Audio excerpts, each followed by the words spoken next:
That was a weird way to start. But what's up, everybody? Happy pre-Thanksgiving. We were supposed to start like 30, more than 30 minutes, like an hour ago. Me and Chris were just talking, chit-chatting, having a good old time. But I know they got a lot of stuff going on the YouTubes. But if some people want to jump in, join the conversation on this basically open night pre-Thanksgiving show, you're more than welcome to join. If I know you or if Chris knows you, if people think it's gatekeeping because I don't know you and I don't let you on, that's fine. But I would rather not to not to have anything go. Want to open the floodgates? Yeah, I don't want to go anything go crazy tonight. But like I said before, I hope everybody has a good Thanksgiving. If you don't believe it, do believe it, whatever. Just enjoy time with your family. If you don't have a family, just enjoy time with your friends. You don't have friends, just enjoy time by yourself. Be in peace. That's all I'm gonna say. So yeah, like I think when it comes down to it, if nothing else, enjoy the day off. Take a day to relax, chill out. Especially those who have jobs in retail that may have to work a little later on that day or the next day, which is Black Friday, because everybody's going to come through and try to get their deals and everything else. And, so just enjoy the downtime that you have when you have it, because we're always rushing around and being busy. It's always kind of good to just get back, relax, and everything else. So I know for me, I'm going to be going to my wife's grandfather's house and celebrating with her family and everything like that. So just having an easy day, taking it easy, and then getting ready for I guess basically it's the sprint to Christmas now. So it's just like everything is all about, like, even the television, they're telling you at Christmas. They started with the commercials. The marathons are coming on. All that stuff. No jokes. My neighbor, they had a Christmas tree, and I was like, "Oh, that's a nice Christmas tree." I thought they were putting it in the house. No, they got it in front of their door. Like, it's like the entrance to it is like right to the. I was like, "Really?" I was like, we ain't even had Thanksgiving yet. They got a big old Christmas tree right outside the house. I have friends that post it on Facebook, and also family too. That, like, as soon as November 1st hit, the tree went up, lights are on, like they were ready to go. As soon as November, like once Halloween ended, it was Christmas time. That was it. I was ready. It's time to go. So I got a coworker that does that to mess with people that he knows. Yeah, because he said some people are really big Christmas people. So like. He hadn't done it yet, so he might do it right after Thanksgiving. But he normally does as a countdown for Christmas. So like he does his countdown, and like he'll post every day like the the countdown, and then when after Christmas Day he'll post 300 and so many days of Christmas. Yeah. Well, to mess with the people. I'm almost positive. So we have a station up here called Mix 98.5, and when Mix 98.5 what's it called? Basically, it's like Thanksgiving night. It's either Thanksgiving night or the day after. I'm almost positive it's Thanksgiving night. Once it hits 6 o'clock or something like that, they stop playing regular music and everything, like the music that they normally play, which is they're more of like easy listening type stuff. So they go from like R&B and soft stuff to like Christmas, and it's just Christmas straight from 6 o'clock Thanksgiving night all the way until midnight, December 26th. So, and I know because my wife does this every year, it's just going to be like anytime in her car, it's just Christmas no matter what, all day, every day. So it's just like every time. And I'll be honest, I won't lie. I do enjoy the music a little bit. There are songs I look forward to hearing every single year, just because those versions of those songs I like I'm a big fan of John Lennon, like War Is Over, Happy Christmas. I love that song. I look forward to that every year. The one song I'm hoping that they finally will put on is Weezer's version of Oh Holy Night. But I do like a lot of the old Christmas music that they'll play, like the classic stuff. Like you got Perry Como and what's his name, Nat King Cole and all them. They be sitting there singing, and they love to play this once. It's the Peanut song. I love the Peanut song. They could put on the Grinch song, so it's good stuff. But the thing is that you usually hear it. You usually hear it within the first week. You're like, all right, this is great. And then after that, you're like, all right, enough. And we all know the one song we're going to hear. Oh, we know the song that we're going to hear repeated a million times in a row. It's like summoning a demon every time Halloween ends. The demon known as Mariah Carey shows up, and it's all about all I want for Christmas is you, and that's it. And it's that piano that piano roll gets me every single time. I don't want a lot for Christmas, and then just once you hear that, it's just torture until like you will pray for the 26th to happen, so you don't have to hear that song anymore. So get ready because Mariah's coming, and she's bringing the entire thing with her. So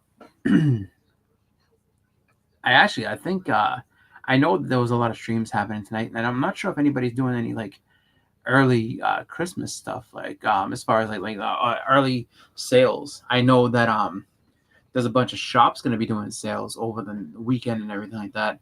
I have 2 shops that are doing stuff that I know of in my area. There's one that's doing Black Friday weekend sale, and then another shop is doing all next week sale.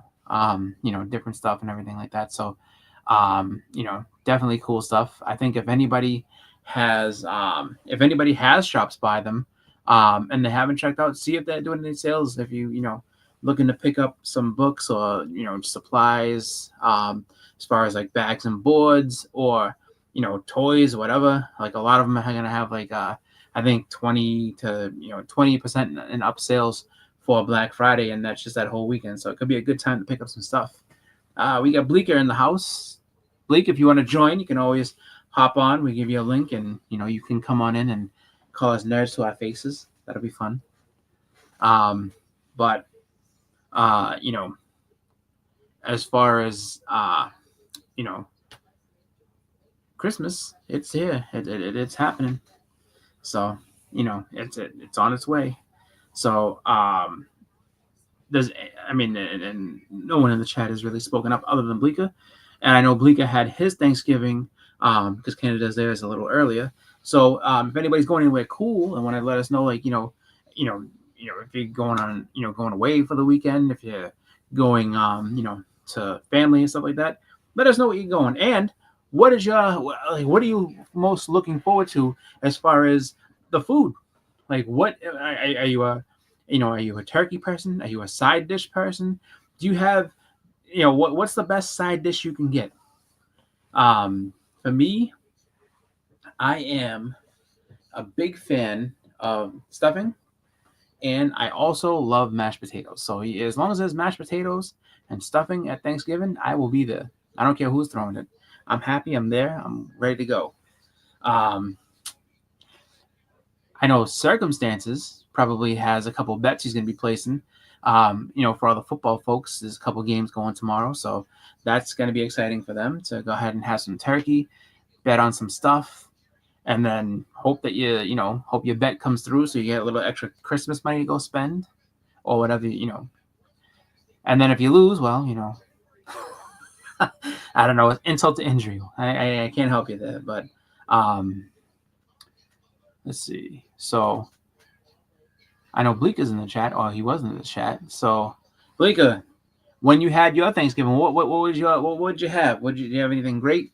What was the special side dish that you had with it? I want to know. I think that's a cool thing to think about, look at.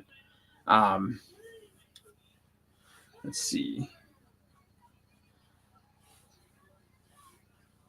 I think that one thing that people should be looking at as far as what they're thankful for and the things that they're happy about is this is a good time to reflect on your collection too, like how you did. Yeah. What he said? What Blake said? Oh yeah. He said celebrate being native and all that. I understand that, but you can have your own feast. Just call it, no Thanksgiving, no thanks you. Dropping a link for you, Blake. Say no Thanksgiving. No thanks. Well, the idea the idea I like to think of Thanksgiving is what I said earlier. So you can just do it as that. You don't have to believe in Thanksgiving as what they do now. No, of course not. You don't have to celebrate it. You just do your own thing. You know what I mean? But I was saying like as far as a good thing. Oh well, aggressively relaxing. I understand. I'm just saying Bleak He's offended. chooses not to celebrate because he's native, and that's not a problem at all. Like that makes perfect sense. Because while Thanksgiving was good for some, it was not good for others. So I mean, it is what it is. well, I'm gonna be quiet. Never mind. All right, No, it's coming okay. to this. Hey, Coming look. no, I was gonna say something else, and it's not relevant. I mean, it is relevant, but it's not needed to be said because No, it's cool. you You know what? no, Because look, we got a guy coming to the stage. Yay! He's coming to the stage. He's an award-winning, no, two-time, not one time, two-time award-winning show. One of the best. Was it Hangouts in YouTube? That's right. One of the best spec channels in YouTube that I expect a new show of that very soon.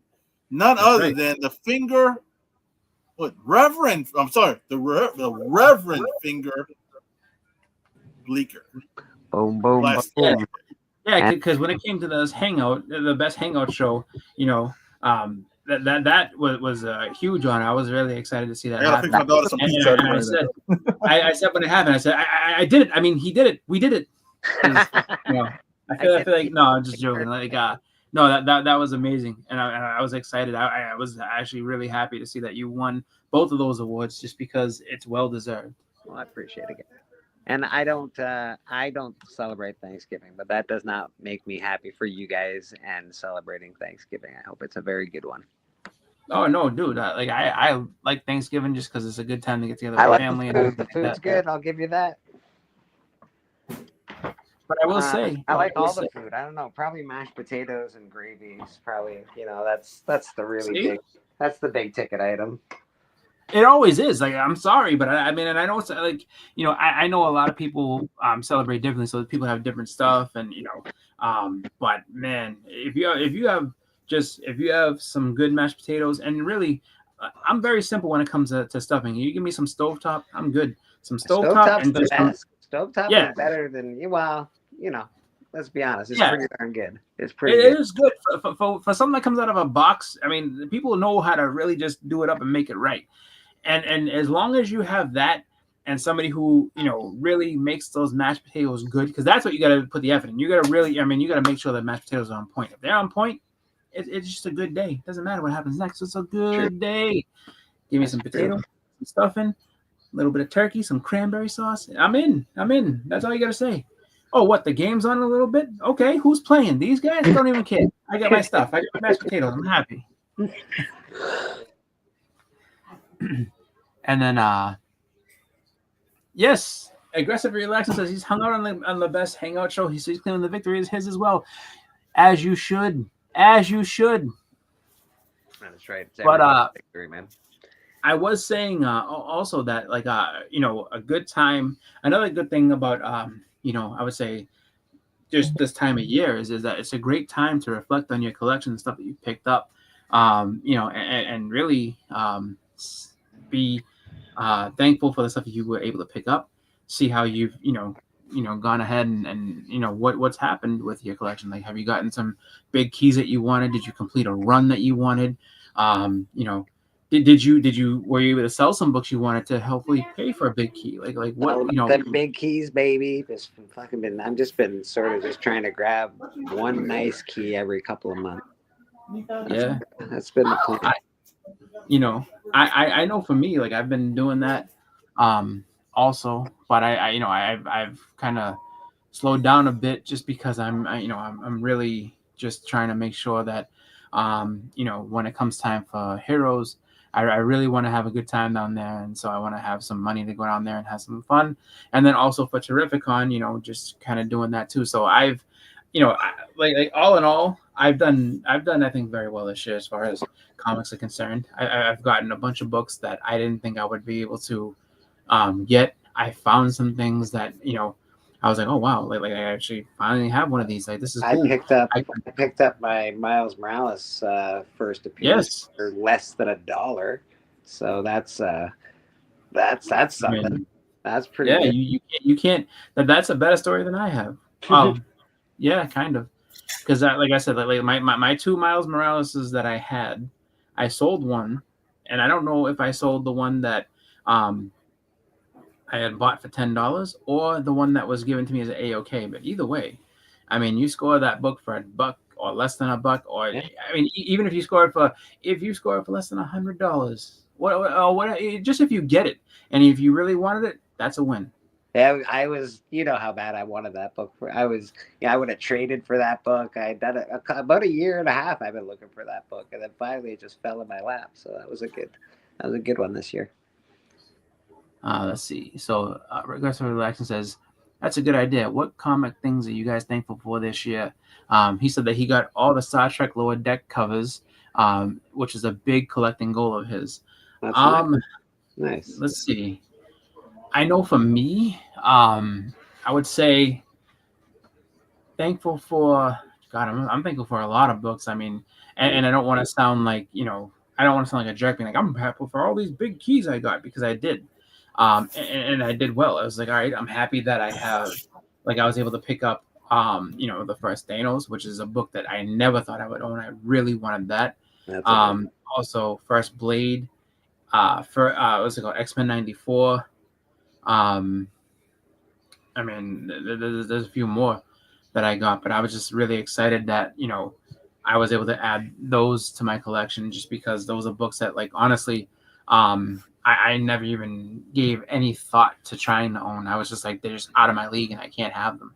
And the thing is that I think a lot of times when people are collecting, they don't really have the mindset of, you can have not everything, but you can get yourself some good stuff. It's just you just got to find a way to do it. You just got to be patient sometimes. I don't need everything all at once. You can get a book every. I know you get caught up because everybody on the internet does like great unboxings, and you see like, this guy does an unboxing every week, for Christ's sake. How can I can I compete with that nonsense?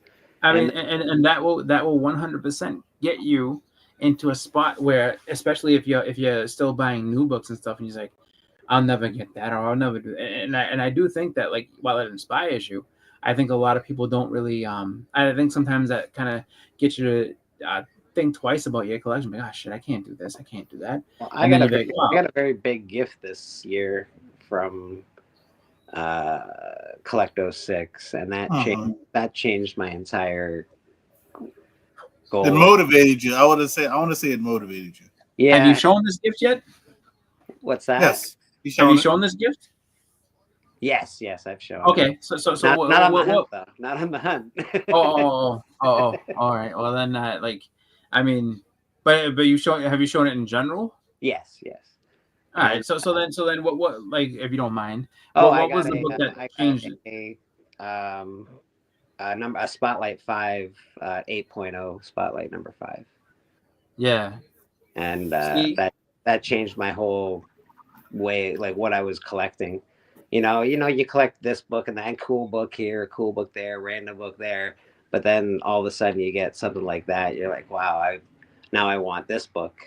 I want that book. And I started collecting things that I loved, and things that were of the era that I grew up. Enjoy.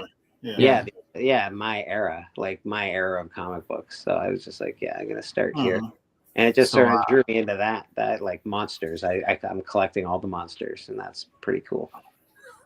So let's see. I just wanted to give a shout out to Comics by the Bay. Yeah, what's up, Comics? You have a great Thanksgiving as well. K-pop, and Squirrel Wars coming in. Hoping that we talk about nuts soon. I don't really have any stories. Nothing about those, but you never know. But yeah, that was a great gift. I got one as well, but from Seppo. Yeah. Oh, did I show it on the hunt? I don't know if I showed it on the hunt, but I've shown it before. That's cool. And you'll see it Friday. Don't worry. Yay! Not mine. Not mine. Mine's in CGC limbo fast track, but you know. Yeah. But yeah, it's it does motivate you. It's great. It's when I that's what I like. You're talking. I guess y'all kind of walked in. Y'all talking about thankful stuff like, I'm that was really thoughtful. Made me very thankful, and also made me, because a lot of stuff's going on in the world, and people are not nice. And to think somebody was nice enough to think of X person, to send X person something that they've been looking for, and didn't ask anything in return, but I guess for you to continue being yourself and being kind to them and others, basically is that's the world we should all live in. But like, it motivated me as well, because I've had a list. Chris helped me do this list like how many years? Like 2 years ago. Like 2 years ago. And I couldn't. I got like 1 or 2 books off the list, and I was like, I just wasn't getting any. Like I couldn't get nothing off that list. I was getting other books at great prices and finding these other great books and keys or big boy books. Wasn't getting nothing off the list. It was hard, and then I had an opportunity to get one of them, but I had a crazy guy who didn't ship well, and people saw that video. It ended up being craziness. So I ended up sending that book back. And it was a great grade. It was a 9.6. Which I was looking for that book in a 9.6 or possibly a 9.8, but I knew a 9.8 was like out of the realm at the time. Yeah, and it still kind of is with that book, which is the first Shang-Chi. And so I was happy with the 9.6. It was a Gen 2 label, but it didn't work out.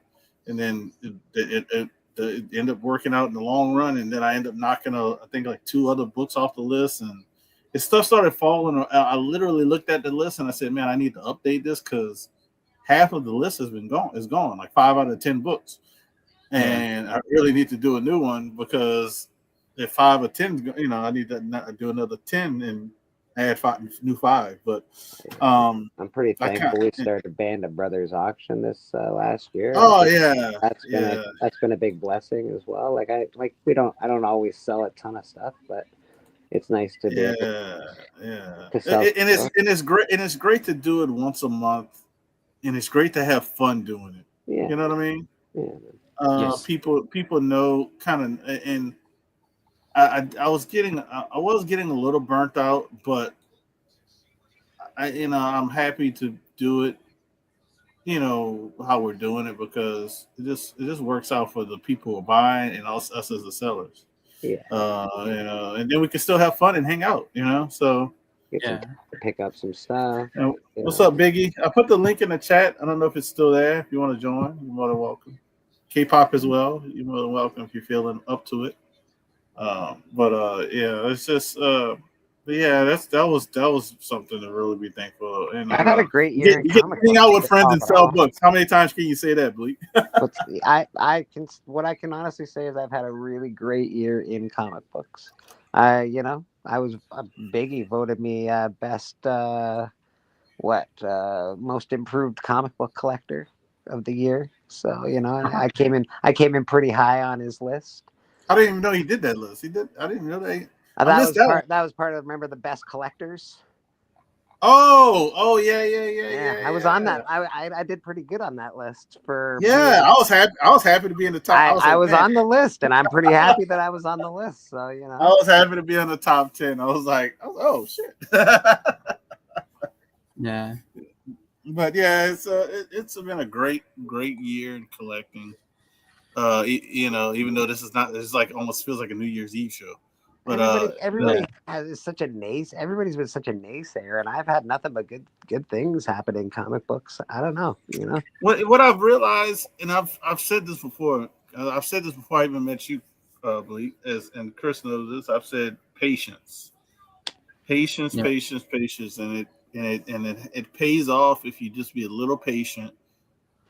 Things happen to good people, and if you don't think so, then you must be not a good person. It does happen. It will happen to you. And your case in point is the Ghost Rider. You got other things. So it's like it's just again, people just have to be a little patient sometimes when you're going after keys. There's a little patience for you, baby. Yeah, and that's another book. You were like, I'm gonna trade this big old book for this book, and not it happened. You happen to find it in a collection, and you said it looks like it's a 9.8. So it's definitely got 9.8 written on it. Yeah, so it's just like patience does work out. It's hard to be patient. Us as humans. It'll probably come back as a 9.4 just to piss me off, but looks like a 9.8. That's what happened. I sent 2 in one time, and I got so pissed off I got rid of them because like these, you can just get mad, and I was like, I should have kept one. I was so mad. That was what CGC was grading so freaking hard. But it's a lot of stuff to be thankful for, even if you don't celebrate Thanksgiving or believe in Thanksgiving. One thing I want to say I'll say this though. My favorite food for Thanksgiving. Yes. Because I like talking about. I'm a foodie. My wife's a foodie. I live in Southern Louisiana, so if you know anything about Southern Louisiana, there's a lot of food. So it's hard to put one thing on my favorite Thanksgiving food time. I would have to put a combination of a couple of things. One would be mac and cheese. It's hard to beat a good mac and cheese. I'm sorry. Mac and cheese could be an entree. It could be a side dish. You throw some lobster in it. It could be a freaking main dish. Like it's endless. It's endless stuff. So mac and cheese, sweet potato pie. Oh, there you go. Sweet potato pie is my favorite dessert during Thanksgiving. Right.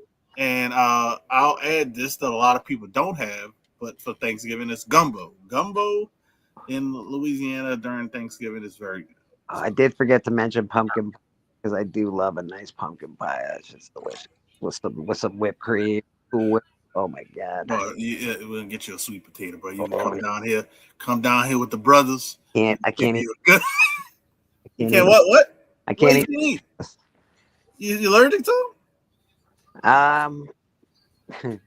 When I was a kid, I was in an adoptive family, and this adoptive family used to tie me to a chair and force me to eat them, and I hated them. And they would tie me. Well, I'm not tying you to a chair, and I'm not going to force you to eat the potato. We're making a pie. I know a pie filled with whipped cream. That thing, man, I can't do it. I can't eat them. Just can't happen. That's okay. It's all right. We can find something that you like. I got some trauma with the sweet potato. Sorry. That's okay. So listen, you got that 1 mile. You get the first miles and everything. Now the next Miles cover that you have to, just because it's a badass cover, especially if you like rap music, especially if you up in the 90s, you have to get this cover for the Miles, and it's this one here. You gotta get it. Oh, nice. Put it on your list. That's cool as fuck. Yeah, I'd get that. Yeah. You gotta make sure you get that. I have his first and second appearance and whatnot, so I'm pretty happy. I got more. I'm happy. I got the first and second. I'm good. The first and second. I don't have the variant with me because it's getting signed by what's his name? What's the name? Damn, I can't think of her name. I did collect the early Miles. Sarah Pacelli. Yeah, Sarah Pacelli. Yeah. And so I have like the first 35 or 40 Miles Morales books. So I'm pretty happy with that. I just have the first one, and then I don't have this second or anything like that, but I do I do look at it where it's just like I'm happy with those ones. I could get other stuff if I want to, but I know that when it comes to just stuff that I am looking for, stuff that I want to get, my list is ever expanding. Yeah. Always looking at different things and always got my eye in different places, and I've also started to look for more rare stuff, like stuff that is hard to find, maybe that people don't know as much, which is cool. Which I'll show this now just because I showed this before too. But I saw this, like there was a live sale that a local shop of mine was doing, and they had this, and it just caught my eye. I was like, oh my god! I was like what? Oh yeah, I get this. So I was just like, perfect, and I looked it up online as soon as I saw it. this is an expensive book. It's a hard book to find. So if you come across it, like if you see it and it's a good price, and I'll say the 4.0s, 4.5s, they go for around like $600. So this is a tough book to get. But if you find it, pick it up. And there's also a Canadian price variant, which is a 40-cent variant. So at some point, I'm going to try to find that 40-cent variant, and I'll have that and this. But it's a great book to get. Definitely one that, like I said, is rare, and it's just like some people may not know what it is. Some people, like if you see a collector that, like put it this way, if someone's eyes light up, they probably know what it is. So it's just like, just keep an eye out on that. Yeah, I think we've all done pretty well this year, to be honest. Yeah. Well, I'm gonna put a break in the stuff because I got something I'm giving away in 3 days. Well, 3 days is the deadline, and I got something cool I'm gonna do. So I have a super chat channel membership giveaway. So if you're a channel member, you get bonus entries to win books like this. I try to do them like bi-monthly so I can get bigger and better books. So first, Jennifer Kale, you got an ASM 140. You got ASM 162. You got first Samson Hulk 141 and a duel of Batman and Cap done by Eddie Nunez. Yeah. So that 162 is first Jigsaw. There you go. So this is all gonna go to one person. $2 in the super chat, or you become a channel member. But if you do anything today, I have a pack of Marvel cards I'm going to give away not right now, but tonight. So I'll give this away. If you do a super chat, even if you just do a $2 super chat for the big entry, and say you're the only person, you'll win these cards. So I'm not gonna probably go through all of them. I got a Hawkeye in the back, Topps Chrome Marvel. We got Swarm. You got the Thing. You got a medal of Shang-Chi. We got Enchantress medal, Echo, Topps Chrome, Taskmaster, and Living Triangle. So this is gonna I'm gonna send this to somebody tonight. If anybody does enter in through a super chat. If you don't want to do super chat and you want to do the Cash App, just let me know because I got a sticky note with Docs entered in. So I had to write it down so I can make sure to add Doc, and I have it sitting right here. So, but if you enter in tonight, $2 get you one entry, $5 get you 3 entries, and you'll be entered in on the wheel to give this pack away free shipping, and I'll send it to your door. So I just want to say that. Appreciate everybody. Good luck to everybody that's entered. Not many people have entered. So yeah, that's what I do with my channel members and super chats. It's a good book, that book. Yeah, she was just in a show, I think, huh? Something like that. Yeah. Yeah. So yeah, a little Jennifer Kale. If we're gonna it'd be nice to get a little Doc Samson. So we'll see. So. I can't find my so I have the first comic appearance of Man Thing, Adventure in the Fair number 10. I have that somewhere. I just don't know where. But I want to say that. Well, I'll say this much. I know I have it, so it's not like I have it and I lost it. Like it's somewhere within my boxes or my books or something like that. Just because I found my X-Men 97, which I started to lose hope. Like I hadn't seen that book in a couple of years, and I was like, did I actually really buy it, or was it really the 113? Because honestly, 113 and 97 have basically the same cover. So I'm like, is it 113 that I bought? Did I just dream that I got? And I found that 97. Oh, I was so excited. I was like, yes. I was like, I knew I'm not crazy. So actually, I can say another thing that I'm thankful for with that X-Men 94 is now I have the full run of 94 all the way through 140. I think all the way to 145. So I have the whole entire like Cockrum, Byrne, Cockrum, Claremont, and Byrne run complete. So I have all those together. So that makes me happy. Yeah, I got getting old X-Men. Like what old X-Men do I want? I got 94. I didn't get that this year, but yeah, I got a few older ones that I've been hanging on to. I got a lot of books that I kind of just been holding on to. I don't show a lot of my collection off. And I'll show unboxings, but kind of been holding stuff to the best. But Chris, what is your favorite food for Thanksgiving? I don't think you said it. I said earlier, I was like, my favorite things for me, I like if you make these, I am just golden for the rest of the day. You give me some stuffing. Now I'm not like when it comes to that, as long as you make stovetop stuffing and it's good and it's straight, I'm good with that. And then the mashed potatoes have to be done well. Like I need you to put effort and real, and make those mashed potatoes good. So as long as I have those two things. So just regular mashed potatoes or is it like garlic mashed potatoes? Either or. I mean, normally it's regular mashed potatoes, but if you want to throw a little garlic in there, I ain't complaining. I'll take it. Regular stuffing, like regular stuffing or turkey stuffing, or how about this seafood stuffing that we do down here with a little crab or some little crawfish? I don't know. I never tried that.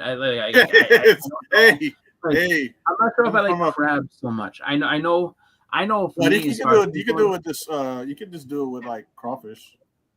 I've never had a crawfish either, but I mean, I just not saying anything bad. For me, when it comes to seafood, I love haddock. Like haddock is good. Was it flounder is not bad. Scallops, I love scallops. So if they taste anything like scallops, I'm in. And then shrimp isn't too bad either. I don't mind shrimp. I like some good seafood. Like as long as you put enough batter on something, I'll eat it. Oh, dude, you don't even need that. Like, as long as you have you could do a great baked, a nice baked haddock. Like actually, one of the best haddocks I've ever had is you just put like some butter and garlic and stuff, and wrap it in some tinfoil and grill it. Oh, it's delicious. Only fishes I know about that I love down here. I love catfish. Mm-hmm. I love redfish, and I like grouper. That's my favorite fish. But that's down here because I'm closer to the Gulf. Yeah. And they have an easier access to the last two I mentioned, like redfish and grouper. Grouper is like more about the tropical islands. Yeah. I've had red snapper before, which is I had that in the Bahamas. I had conch before. Actually the best conch fritters I've ever had. Conch is good. Yeah, conch is good. You fry that up. Yeah. The best conch fritters I ever had in my life was at this club called Cocktails and Dreams, and I knew this Bahamian lady, like she was like, what you want? And I said, I got some conch fritters. I take care of you. And then, so it was funny because like back you got one other conch fritters. Well, no. So what's funny is so when I was down there, I don't know why, but like this dude kept calling me. He's like, hey, yo, bomb. He's like, you a brown bomber. I call you a brown bomber. So like that week I was down there, like people just kept calling me that. So then she's like, Brown, I take care of you, Brown. You don't you worry, none. I got you. And then so she made it, and like you figure like, oh, it's gonna be the small. Like she gave me like a plate and a half. I was like, whoa, a platter, yeah. And then so I was sitting there. I said to my friend Ruben, I was like, Ruben, you want some of this? Because I can't eat all this. He's like, what's that? I was like, conch, and he says, fried conch, whatever. He's like, I'll try it. And he's like, also, he's like, yo, and he's like, do you have an extra plate? And I was like, dude, take like half of this. So like me and him were just feasting on it. Oh, it was so good. So good. So conch is very good if it's done correctly. I don't know if Cocktails and Dreams is still there, but if you get to go to Cocktails and Dreams, get the conch fritters. Get the conch fritters. It's very So I'm with you. It's very, very good. Very tasty. Very, very tasty, man. So I had a lot of fun down in the Bahamas. They treated me well. Like I had a good time down there. I know when I went there like, well, it wasn't the Bahamas. I went to Jamaica, and this is when I had braids. So I had long braids, dude, and I was like, all the women, like they if you got long hair, they want to braid your hair. Doesn't matter if your hair's already braided. No matter if your hair's already braided. You say, oh, let me braid your hair, boy. Let me braid. And then you say, Rasta boy, let me braid your hair, Rasta boy. I'm like, and this is I'm like 20, 21. I'm like, I'm real young.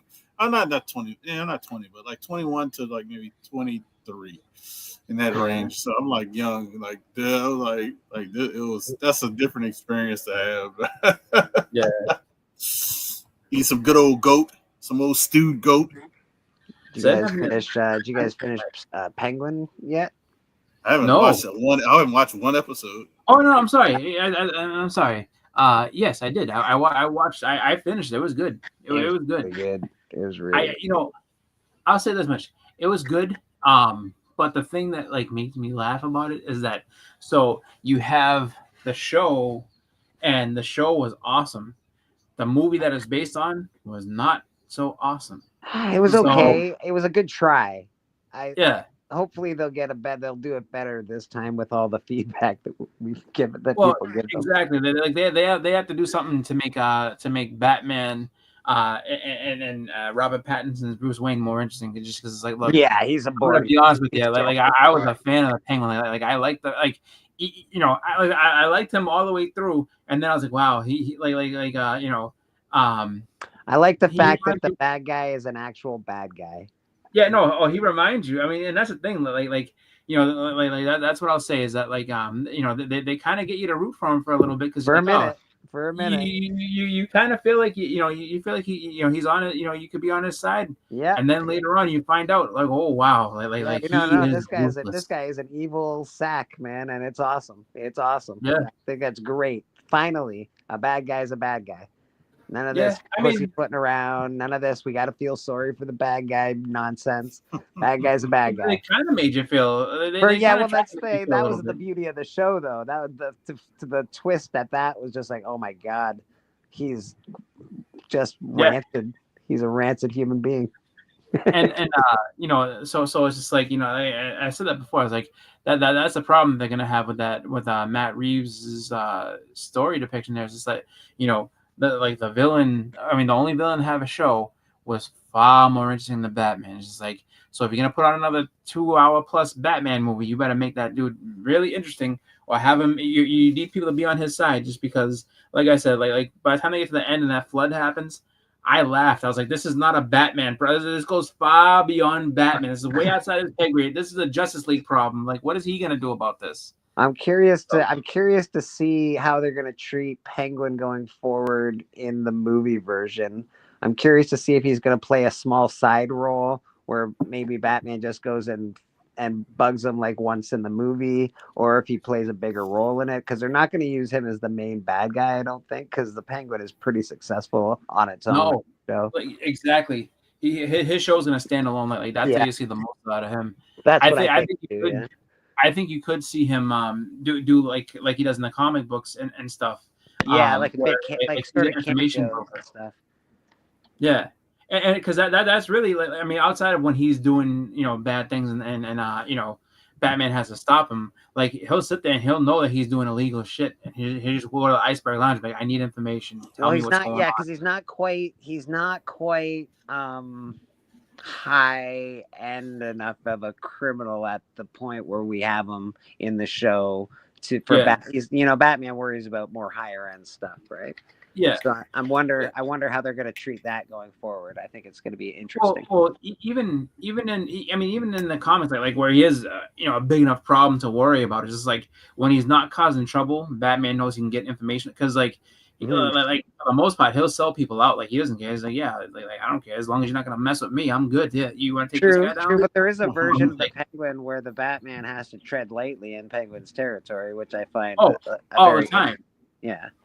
Yeah. Oh, absolutely. Like because he's always telling him, he's like, be on your best behavior. Yeah. This is the Penguin. No, I'm doing you a favor, so you better be good. Yeah, exactly. And it's an interesting. I like that version of the Penguins. So this is it's very good. I enjoy it.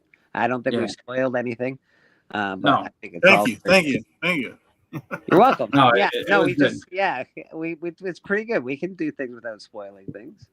Yes, because I'm going to watch it eventually. I have a list of stuff that I have to watch. Oh, what? It's hard to get through everything. Currently, I'm watching Cross. If anybody, Alex Cross. That character. Yeah. So I'm watching that. I don't know if they have the whole season on Amazon, but yeah, stop. But they're like 50, like damn near an hour. episodes, but they're good. I watched the first 2. I'm like, dude, this is like comic book esque mixed with a like this. It has a hint of feel like a comic book stuff, but because a hero and you got a villain, but like almost like a Law and Order, but more gruesome. It's good. Yeah. It's good though. Yeah, I like it. I like it a lot though. You got a question in the chat, and Biggie, if you want to jump on, you're more than welcome to jump on at any time. If you need me to send the link again, let me know. So, what collecting goals do y'all have for next year?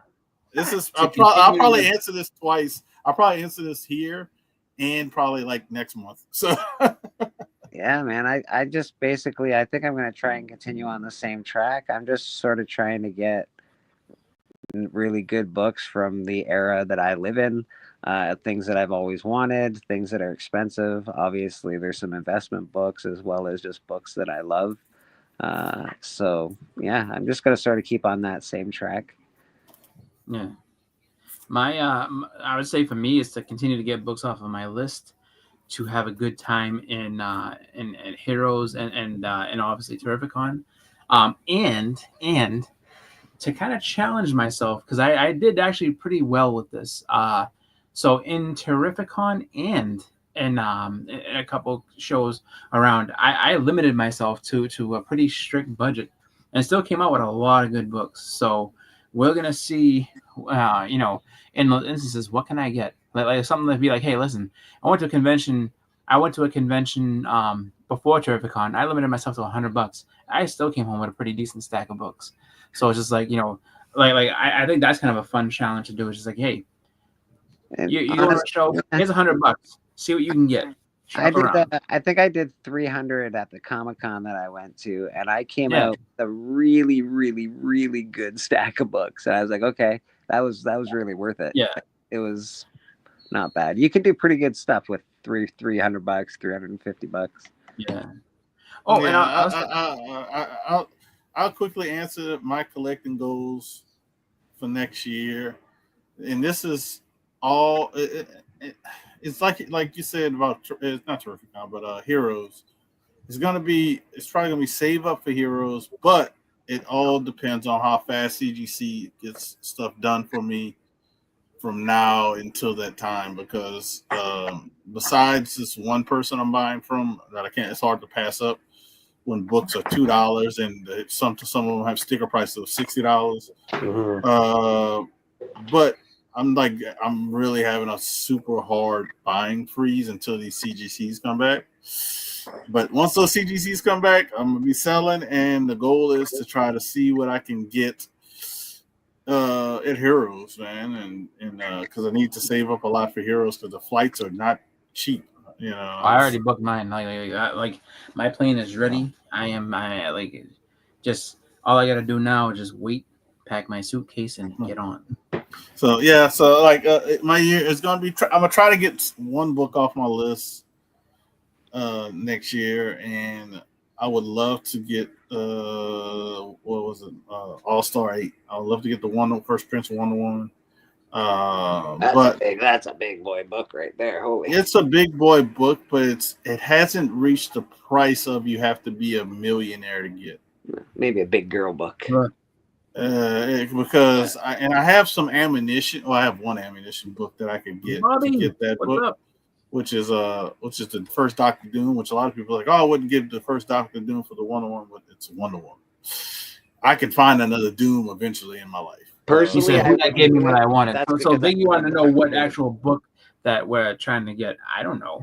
I'm too random for that. To say like what book I'm going for specifically, because I really don't know what's going to come my way. Wonder Woman, that's a good one. I get it. It is the one of the first iconic superheroes. Why not? I get that. Yeah. I mean, I can name a book, but I don't. I don't want to sit there and say like, oh, this is my one specific, because that's the thing. It's just like I look at it where it's just like I named that one that I want to live, but I have other. You see my list. You know my list, but I have other books on that list. So if I get one of the other ones, I'm trying to let Big know the reason why I didn't say anything specific because I'm so random with you know, just how I see things and how I come across things, that it's hard to say like, you know, this is the one, because like there's definitely books that I'm like, you know, I like, if nothing else I want this, like all right, so one that I was like, and I said that earlier this year, like it was like by the end of the year I definitely wanted to have a Silver Surfer #4. That's not going to happen just because I just don't have the I don't have the money, and I'm also saving up for Heroes. So you know, it's going to have to either wait or you know, maybe something crazy falls in my lap. But other than that, I'm just kind of you know, saying that, like, you know, that's a book that I definitely want to have. But from a person that has watched you get stuff this year, that's one of the ones you didn't get, but you got a lot of books off. Yeah, you got a lot of good books. Yeah, well, that's the thing. That's a lot of good books off your list too. It ain't like you got, I got ASM 304. Like, you get very well. You got 300. First Thanos. Yeah, man. I don't want to keep going because I'll give myself a headache. He got very good books this year. I've watched #1. I got The Legend of Zelda. I got, you know, bunch of stuff. But you know, it's just like, I got a bunch of crazy things, and you know, I'm excited to have done that. I just like I know that, like, you know, my focus was that, but then it was like every time I would see one, it would either be at a time, so it was at a good price, but I had no money. And then when I had money, it was just it skyrocketed on me. So I was like, damn it. So it's a tough one. It's a tough one. Just you know, it's all over the place. Like that book, you just have to be in the right place at the right time. Same. I'll give you another book that's very hard to find, because of the fact that it's old, and it's just kind of, I wouldn't say rare, but it's hard to find because it's an older book and a lot of people aren't coming off of them. Archie's Madhouse 22, the first Sabrina. That is not an easy book to find, and I've been looking for that for a while. And just money-wise, I can't, like for what people want for it, I can't justify it. It's too expensive. So it's just like I just keep my eye. I look a lot to see like if I can find one. But I joke about that book because I had the money at the time. Yeah. And I ended up working well because the guy who I got it from, me and Chris know, and it was raw, so he didn't sell it at graded prices, even though he cracked it out of a CBCS, and I still have the little slip back there, and it ended up getting like a whole like a 2 grade bump because it was a 4 or 5 in a CBCS, and it's a 5.5 CGC, which is a ridiculous you can find that book in that grade, but you're paying way more than I paid for. Oh yeah, it's like way more. It's over like 1,000 actually, over $1,000. Yeah, I know, and I think I paid like $400 for mine. Just saw what's it called? Aggressive Relaxer said Jim Mahfood made a series called Girl Scouts with a U in the 90s, but the Girl Scouts of America sent a cease and desist. And so that one's, you know, probably another one that's really tough to find. And once the original run so bad, and some other early Mike Allred stuff. So talking about like Mad Men and stuff like that. Yeah, that's a second appearance. This is a tough one to find as well. I know, because it's a second appearance and it's a Frankenstein cover. Yeah, so the ones that I've seen underground runs too, like Zap Comics and more Robert Crumb stuff. Dudes, like I don't know the not the Fabulous Blues Brothers, the Freak Brothers, like there's a lot of that stuff. It's tough. It's really tough, and it's really expensive in first prints. It's quite expensive, and they're not great grades. And it's from the 70s. You're like, Jesus, man. Well, you got to think too. It's just like, I mean, they weren't really like kids comics. They were kind of like, the people that had them probably read them like on, like a loon, because they, and it's just filled basements and fucking, just sit.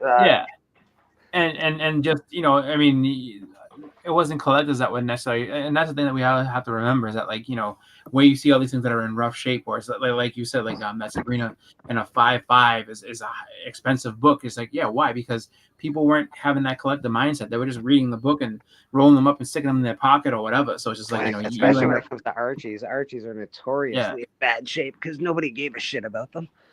Exactly.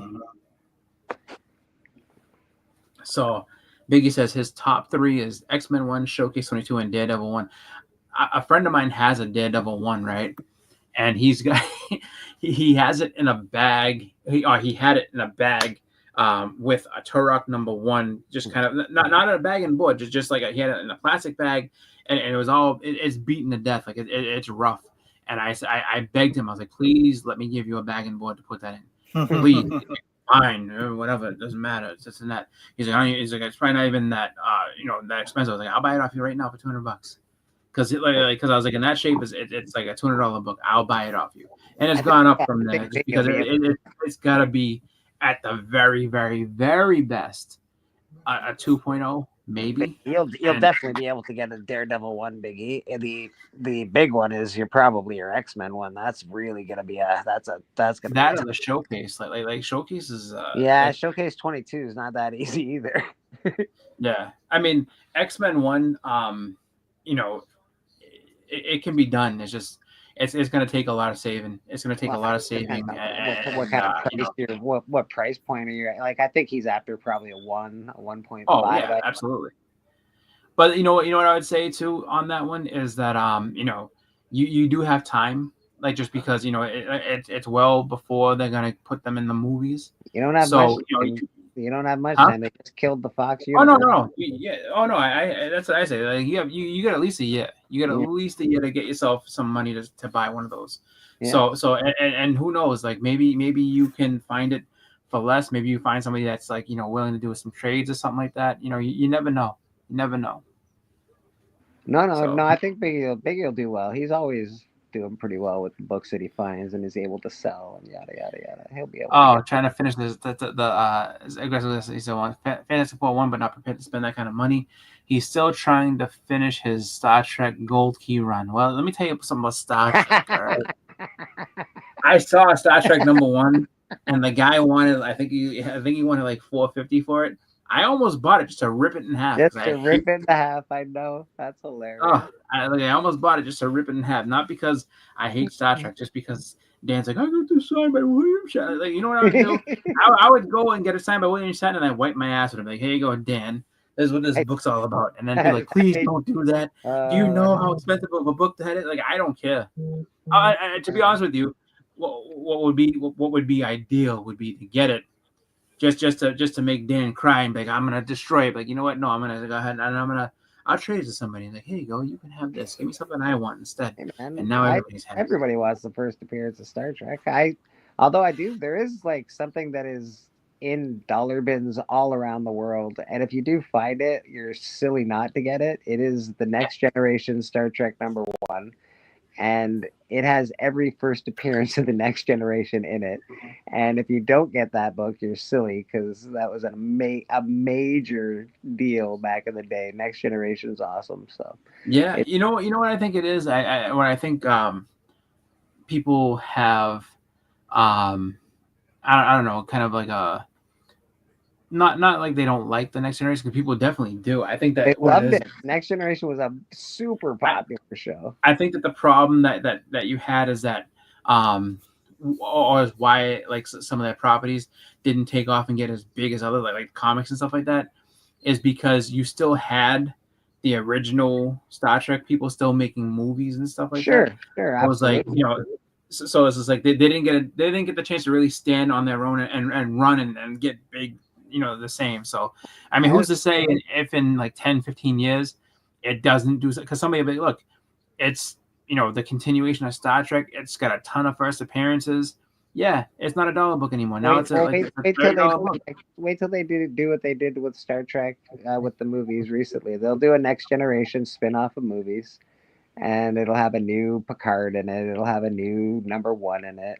And those books will fucking take off, man. And they're all in dollar bins now. They're all in dollar bins right now.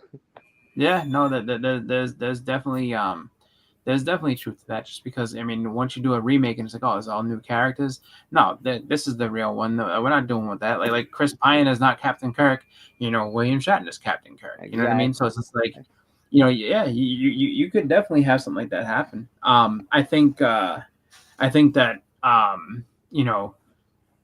without trying to be like, oh, you got to stay ahead of it all. Like, I mean, it's hard to do that, but No, I mean, but there's certain things it's that such an like easy just make buy-in, sense. Chris. It's such an easy buy-in. It's easy for me to say to people, go buy this dollar bin book because it literally is a dollar bin book. Yeah. Well, You're paying no more than $3 for this book. Like if I had to follow a trend and say, well, this is maybe why this could go up. Like, think about it. All these people there's a lot of people that grew up, watching different stuff. So that's why they love it as they get older.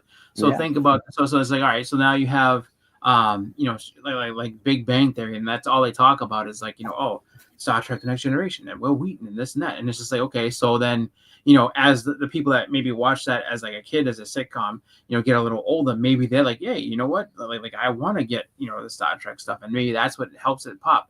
Like, nobody would have thought that Street Sharks #1 would be worth next to anything, or that, what was it? Biker Mice from Mars would be Earthworm Jim. Earthworm Jim is worth $1 bazillion. It's ridiculous. Yeah. Or, what was the other one I was thinking too? Not Earthworm Jim, but, oh my God. It's one of those. You got and the one good thing about the Star Trek book that I'm pushing right now is, guess who's always at comic book conventions? Crazy enough, all the people that are in Star Trek: The Next Generation are always at these shows. What's the name? Commander Data's like at cons all the time. Data, Yara, the chick that plays Yara is always there. And the thing is, a hard time getting Picard, no doubt, or maybe #1. Oh yeah. Like you won't be able to get him. Jonathan Frakes, you might be able to get. I think the hottest two of that, like, original cast or whatever, would obviously be LeVar Burton because he's dead. Yeah. And then Picard, and then the two that are the people that are living, that would be tough. Would be Picard, and so Patrick Stewart. And the girl that was Deanna Troi, because I don't think she really does anything. I don't know. I think Deanna Troi does them. I think #1 would be even harder, to be honest. He was at a show recently. He was a terrific one, I'm pretty sure. I got a question. Why are you trying to kill LeVar Burton? Yeah, I didn't think he was dead. Is the reading? No, he's not dead. Are you sure? I thought he was showing. I had to Google it just because you confused me. Is Reading Rainbow guy dead? When did that happen? I thought he's not dead. He was supposed to be the new. He was trying to be the new Jeopardy host. Was he? Yeah. Oh shit! My bad. LeVar Burton. Well, you know what? Now I'm not getting any autographs from him. I just killed him off. Aren't you the guy that's trying to kill me off? No, dude, actually, I have to say, man, like I will give him all the credit in the world. But I was a huge fan of his because I only watched The Next Generation because he was on that. Because like I loved Reading Rainbow as a kid. Reading Rainbow was such a good show, and he did such a good job with it that I was excited. So but that's the thing. I was gonna say, unfortunately, that would be the thing that would make it tough. Would be when they start to die. Then unfortunately, that book might start to go up. But I think another person would be hard to get an autograph to add to that list because they were a guest star and then they became a permanent guest star, like meaning that they were like on multiple episodes. Yes, she doesn't do conventions. I think unfortunately, I think Whoopi's too famous. She's being canceled right now. You better watch out. Hey, look. I think she'll be brought back in 4 years. Yeah, I know, bro. I know. You can't.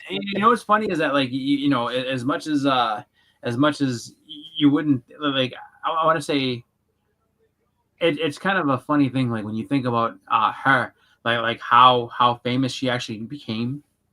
It's pretty crazy. You're like, oh, like Whoopi Goldberg, really? It's like, yeah, no, she made a big career for herself, and it is kind of funny, like when you go back and you look at some old shows and old movies and stuff like that, where it's just like, like even looking back on that Star Trek Next Generation cast, it's like, dude, how do they afford all these people? Like if all those people, like, all right, we're gonna do one thing with all these people, a TV show, and get all those people back, the budget would be out of control. It's like you can't sign all those people on there. Even the guy they really tried to do something special with the Next Generation. It was the first iteration of Star Trek that had come out since the '60s, and they really went all out on it. They did such a good job with it. It was a big deal. They redesigned. They redesigned the ship. They redesigned the warp thing. They did everything, like everything that they possibly could to make it stand out and make it better and bigger. They did. Different kind of captain. They, and you're always going to get the who's better, Picard or Kirk. That's been an argument since that show.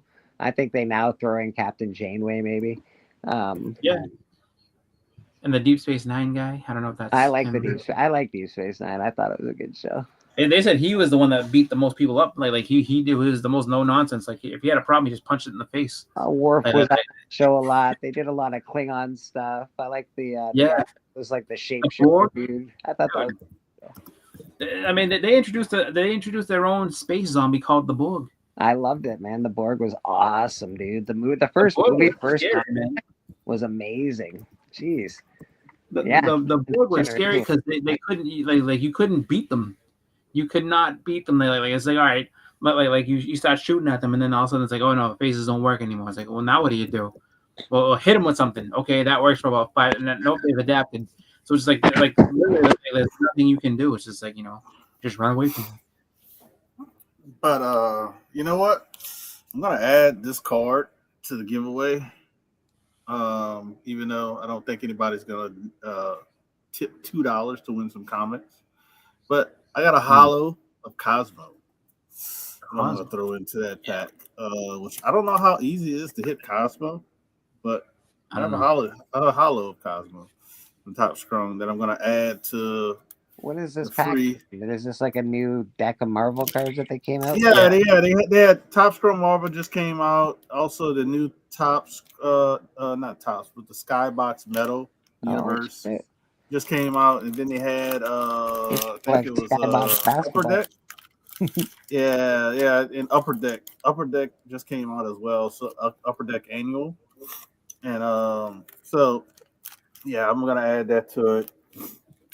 Just to be cool. But if somebody does tip $2, you'll be entered in to win not just this stack of Marvel cards. You have a chance to win this. And guess what? Every time I do these, I actually lose money. Dude, that man thing alone is a really great book. Well, you have other amazing books in there, but just that man thing, awesome book. But yeah, so when I get little super chats and channel memberships, that's what I do with them. Try to get books, and then I just try to make it even. I try to make it better and even lose money. So, and I like having fun giving stuff away to people. If people, because if people take the time, not only just to be here, but if they do send a super chat out and become a channel member, I figured it should do something. You know what I mean? I'm just not gonna buy myself. You do channel memberships, right? I've always, I don't want to set mine up because I don't think I have anything out like to offer really at the moment. Yeah, I will eventually. I don't have anything to offer. I don't think I even can do channel membership, to be honest with you. I haven't hit that peak of even super chat yet. Eventually, I'm working on stuff over here. Come on. Yeah, I said I have to get to 500 to be super chat worthy or something like that. So I got a little while to go. I just don't want YouTube to become work. That's all. I'm just trying to avoid that. I want it to always be fun. If it's not fun, if it becomes work and I make money off it, that's a whole different ballgame. But like if it's just fun, then I really enjoy it and I can just do the things. That's all I came for. Is just, I like doing slab or not to slab. It's fun for me. Is it a lot of work? Yeah. Is it fun work? Yeah, because I enjoy learning how to do it. So it's fun. I will say one kind of ambition that I have for going forward is not like I don't know when I'm going to actually start doing this, just because I kind of I don't have enough experience with it yet, but I would like to potentially, hopefully within the next couple of years, start making like sculptures and stuff, and maybe some custom action figures, like doing some work on those and making some kind of like cool sculpted things. So that's something I'm looking into. That's something I've wanted to do for a while. A lot of the problem is just having the room for it all, and then being able to do it. But I'm gonna get some stuff and maybe start practicing a little bit, and hopefully Yeah, my artistic bug has been squashed since I moved into this small place, man. I got no room to do anything, so it's sort of all my tools are packed away in a storage unit and yada yada. Yeah. I'm just looking forward to that because I know that after the conventions and everything, Terrificon and all that, my next thing that I'm going to do is I'm going to have to get a new computer because my computer that I use is 12 years old, so it's an old it's an old dog. It still works. I love it. It's done nothing but great things for me, but it's just it's showing its age, and it's just like I gotta move into something different. So, it's time. yeah, well, exactly. And it's just like, so I know for me, I'm gonna end up getting a new computer at some point. So like that's the next thing I'll say for after the convention. I don't know much about computers. I've always just gotten a new computer. Can you just add stuff to your old computer to make it like a new computer, or no? If you have a desktop, you could. Well, I have a desktop, but it's 12 years old, so it's just like at this point, you basically just need a new compution because everything. Because you're going to be building a new one. If you try to, they have different. Everything that you would put into it would just be like, all right, you're better off just getting a new, just because it's just. Yeah, you would need to upgrade your memory. I don't know shit about that. I don't know fuck all about computers, man. I turn it on. That's what I know. Yeah, no, but I definitely want to get it because it'll help me with the video editing and stuff that I like to do, just because a lot of that there's been some times where I've made some videos and like I've just been sitting there and just nursing along. Come on, you can do it. Please, you can do it. I do all that shit on my phone. Come on. So and it's just I feel bad putting it through that. That's why I don't make I was doing a lot more before, but now I'm just like I really don't want to push it just because I want it to stay on as long as possible. So I'm trying to preserve this thing's life as much as I can until I can afford a new one. I do all that stuff on my phone with apps. They're all free. Yeah. I don't put it I don't have it on my phone. I do have an iPad, so I could probably look into doing it that way. Yeah, I would do that, especially if it's causing some slowness on your pooter. Oh, it doesn't like it, but that's the thing. Once I get a new computer, I can just it'll be much faster. It'll be able to handle another desktop setup. Is that what you're looking at? Getting another? Yeah, because and that's exactly what I'm gonna do. Is just get a new desktop at some point, and then just be able to have that, and then just what I want for it to be able to do is be able to edit video and play high-end games. So not that I'm going to play a lot of high-end games, but I figure if it can do both, that's the wheelhouse I'm looking for. So it's all right, I can play something that's set on the highest setting, like Call of Duty on the highest setting, and I can also edit lots of video and do lots of effects and stuff on it. Yeah, so as long as it could edit and have good camera action, my camera is just an older one, so I probably need to get a new webcam. My actual camera on my computer, if I turn that on, I look like I'm from the 70s, for Christ's sake. I'm fucking great. Yeah. Oh, man. So you need the mustache and before you grow the mustache to turn that camera off? Yeah, man. Yeah. I just need it would be good if I got I'd like to get an actual good microphone for mine. So that because that I think is why I sound low, is because my microphone that's in my webcam just isn't that great. But it works. It's just not as loud as I need it to be. But yeah, I think I'm thinking about getting a headset, but then everybody, I don't know. Yeah, I just don't want to look because I have one because I use one for my job, and so it's plugged into my work computer. It's just but I don't want to sit there looking like this all day. I don't look like I'm calling in plays. Look at me, man. First and 10. Listen, tell the quarterback to back up. They're sending the blitz. I don't know. Yeah, you gotta cover your mouth. You gotta cover your mouth when you say that shit, man. Otherwise, read your plays. Watch yourself. Huh? I said you got to cover your mouth when you say that stuff, otherwise we'll read your plays. Yeah. Oh yeah, exactly. you gotta hit it like Yeah, there it is. There it is. Yeah, All right, everybody just move it. Yeah. So I mean, that's what I'm saying. I'm not a fan of having a headset like that. Just not doing that while the person behind you is holding up signs with numbers. Yeah, I know. exactly. So I don't want to look like I'm calling in plays. I'm good. All right. I just I mean, you know. Hey, but I'll take a headset. I'll call plays all day. I don't know. It's just weird for me. Like I prefer, like, I feel more freedom in being able to be like, okay, so I have a microphone, I can talk directly into it. You know, I don't have to worry about this thing on my head. I like the You know? microphone. I like it. It's just, if they're hard, they get pain in the ass to place around. Yeah. Well, yeah. Mine would be just like I have to. Like my area is very disorganized. If you got a desk, it's a little easier because it comes with an arm and you can do it to the end of the desk. But no, I could never do an arm. Like I don't have the space for an arm or any of that type of stuff. I need to get an office. Get an office. It'd be different for me. Yeah, I got a little space literally at the end of my bed. That's the space that I use for my comic book YouTube stuff. Yeah. Bobby says you sound good.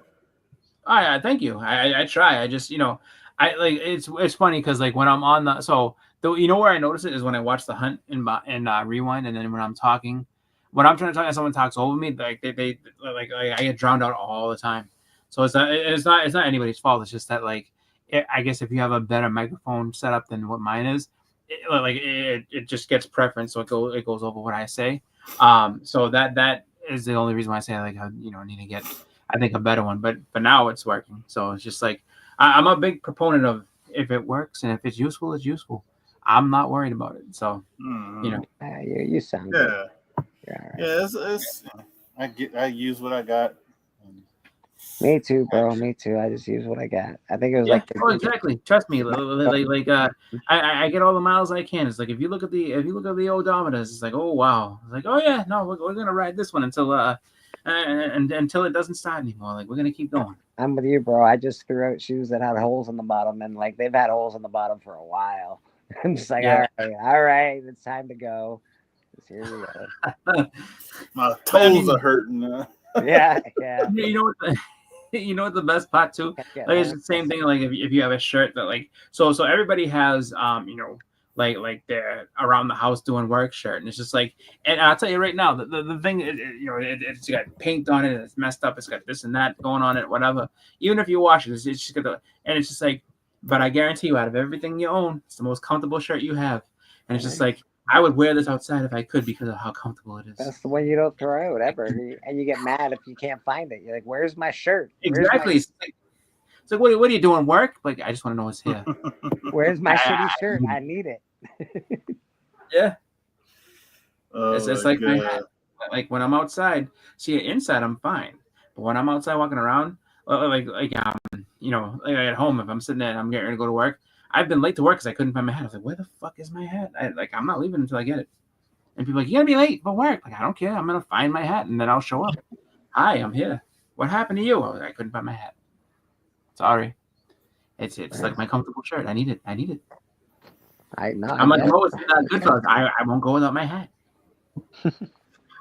Even though I hated Lois from Goodfellas because she got Henry cut because she talked on the phone. Actually, that's a great movie. I love that movie. Goodfellas, that whole Henry Hill thing.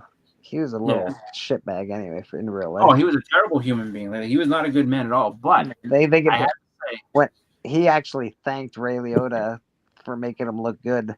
He was, and Ray Liotta was like, "What? You think I made you look good?" And it's like, yeah. Yeah. I have to say, like, as far as movies are concerned, like that still is one that no matter what's going on, if it comes up, like IFC will play movies and stuff, so I watch that stuff all the time, and it's just like I would say that Dazed and Confused, and like Fast Times at Ridgemont High, like those, like especially like if I have nothing going on, like if it's like just a Saturday and those movies are on, like I'm not moving for the next 2 hours just because I'm watching it. Like that's the way it's gonna be. It's on again another 2 hours. I'm watching it. People are like, what? But you already saw. Like I love that. Like I'm telling you, Like Dazed and Confused, I love like Dazed and Confused. It's such a good movie from I want to say it's like what 94 or something like that. Really, really good movie. There's a bunch of movies that I watch on a regular basis, but I would say the one that it doesn't matter when or where or if it's halfway through or close to the end that I will always turn on and keep on would be Trading Places. I don't know what it is Yeah. about that movie. I will always watch that movie, man. I'm just like, this is a fucking great movie. Yeah, no, I agree with that. That's a good one. I just like I have to say like there's certain points like I've watched Goodfellas so much that like I know the certain point where I'm gonna start to be like, oh man, because I know it's I know the downturn is coming. And I'm like, see, just stay in this good pot. Like why can't it always be good? You know? What's that? Yeah, boxing all movie? right, What's that boxing McConaughey, that's movie right. What's that boxing movie that Clint Eastwood directed? $1 Million Baby. Yeah, guess what? I watched half of that movie and then I'm done. I'm like, okay, that was Yeah. a good movie, guys. Everybody go home. It's over now. We're done. This is a great Yeah. movie with good things happening. That's it. I don't watch the super duper, oh my God, sad, I'm depressed and want to hurt myself for the rest of my life. Yeah, It's an no, awful not like movie. that. Like when I say with Dazed and Confused, like Bobby's, you know, it's he actually did the McConaughey. He's like, all right, and I'm like, yeah. I was just like, you know, just because like that movie, I liked it so much. Like I like what they do with it so much. It's like one of those deals. Where it's like I wanted to see more of those characters. Like it's like Hey, you know, kid, I gotta- want to see. I would like I gotta wanted to join. watch more of that movie. Like so, I get you know. As they get to the point where like you know like the party's winding down, I'm like, come on, man, it's gonna end soon. Like I'm not ready to leave Mitch Kramer and all his friends. I want to see more. I want to see what Randall Pink does later on. Yeah, the only asshole in the movie was what's his name? Ben Affleck. Ben Affleck, man. He was the only Ben asshole. Affleck and the other guy, Clint, the guy that punched that dude in the face because he's like asked him, he's like, who's smoking weed around here? Like, I'm smoking weed, and he punches him. Hey, man. But other than but Ben Affleck is terrible in that movie. He's just like, you know, he's just a jerk all around. But it's a great movie. Like I really enjoy it and I have a good time with it. And then Fast Times at Ridgemont High is almost the exact same thing. Where it's like, wait a minute, I'm not done. What else? I mean, they tell me at the end what happens with Spicoli, but I want to see what happened. I want to see him save Brooke Shields and then blow all the money doing stupid shit. Like Fast Times. I haven't watched Fast Times in a long time, bro. That's a good one. So it was on it was on IFC last weekend actually, and like I you know I mean like the opening scene of it is the Go-Go's. So I was just hearing you know that song We Got the Beat. So young Sean Penn in that bad boy. Whoa, dude. Yeah, Sean Penn. He's Yeah. Spicoli. Yeah. As soon as I hear the guitar sound, I'm like, oh, Fast Times. I was like, I know what I'm doing for the next 2 hours. I haven't seen that in a minute actually. I love that movie. I liked it too. Yeah. I like that, and then like you know. I also watched The Summer Breakfast Club. School. I think I put Summer School in that vein of vein of It's movie. not bad. I don't mind Summer School. I think it's all right. I like what was it what was I gonna say? Not that one. Oh, Breakfast Club. Breakfast Club is good, but it's the same deal. It's like I know how this ends. Like I don't have a problem with it. And then Risky Business was on last weekend, and I was like, I haven't seen Risky Business in years. Oh, I was excited when I saw that come on. I was like, How can you Risky not Business? love Breakfast Club or The Goonies or like? Oh, I there's love just- it. Like I love the movie. I just like it's just another one that's like you know you get to a point where it's like it's getting ready to end, man. I want to see. I wanted to be kind of, but I'll tell you right now, I would not want to be in detention with those guys. Like that. That's one thing. Like that, I observed from far away. I was like, this is cool. Risky Business was fun. I was really excited to see Risky Business. Yeah, look at Bobby knows all of it. Bobby knows that whole movie. Bobby So, knows. I need some cool waves and a tasty bud. Yep. Hey man, you got a joint. You'd be a lot cooler if you did. Yeah. He's just, like all those is like sitting there, just like patience, my man, patience. Like all that stuff. Like one time I watched Half Baked to bring me. Half Baked is a funny one too. Like I love Half Baked. I have to say like one of my favorite scenes in that whole movie was the phone call that he makes when he's like, this is Sheila. Mama fell down. Shut up, bitch. He's like, you tell Mr. Nice got to get his Jamaican ass down here. He's like, or else. and you don't want me to get ugly. No, sir. Shit. Like, I love that I love that he ends the call and just says, shit. Like, he was so inconvenienced for having to talk to him. That kills me every time. And you don't want me to get ugly. Shit. There's a lot of these. I haven't watched those stoner movies in a long time, to be honest. I haven't watched a Cheech and Chong movie in a really long time. Yeah. You know, those are fun.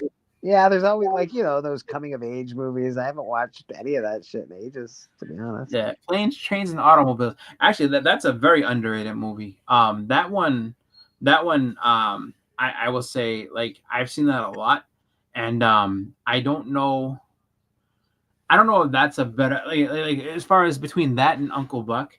Like, I like Uncle Buck a lot, but I really like Planes, Trains, and Automobiles. I would have to say like between those two, the slight edge goes to Planes, Trains, and Automobiles because of Steve Martin, because Steve Martin is good. I like him in that. And then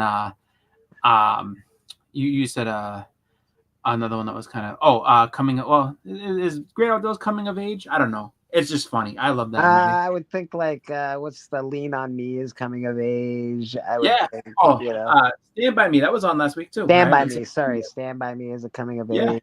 Yeah. Yep. That was on Saturday. Like, they just basically they had like 80s weekend, and I was like, oh wow, Stand by Me is on. Cool. I'll check that out. Heck, even It's sort of a coming of age story. If you really think that's the age you don't. Well, put it this way, the coming of age part of it is surviving it.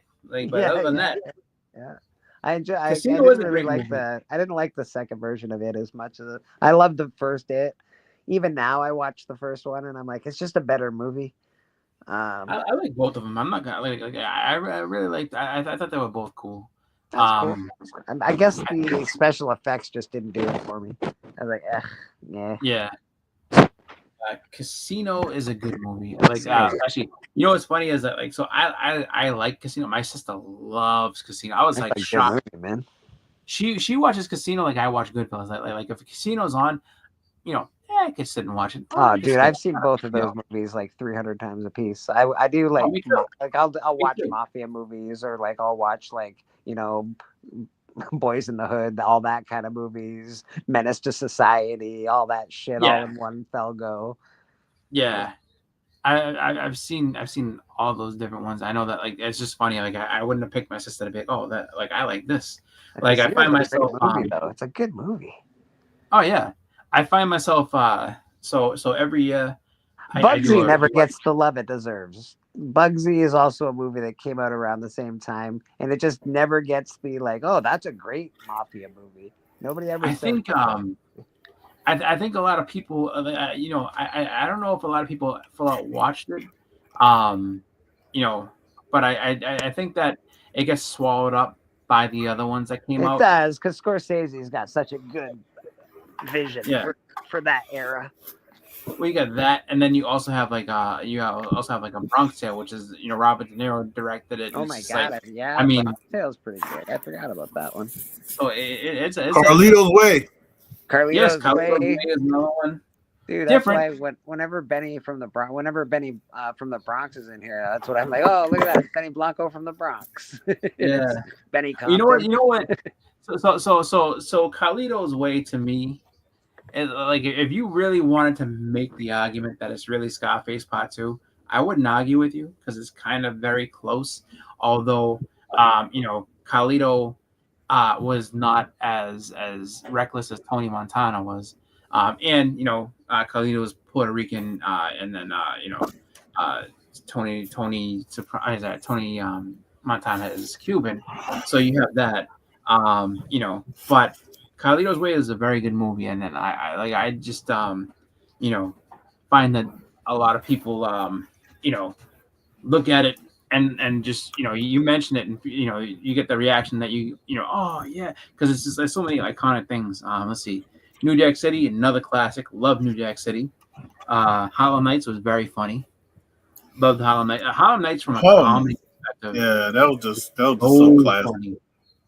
Like that's the type of movie that I swear, I'm actually mad I never bought the DVD, because there's got to be some good like outtakes from there, because it's just a murderer's row of comedians: Red Fox, Richard Pryor, Eddie Murphy. You know, Something Robin like Harris. Harlem Nights also like taught me about Bumpy Johnson and more about Black history, to be honest. So that was a great movie for that kind of nonsense.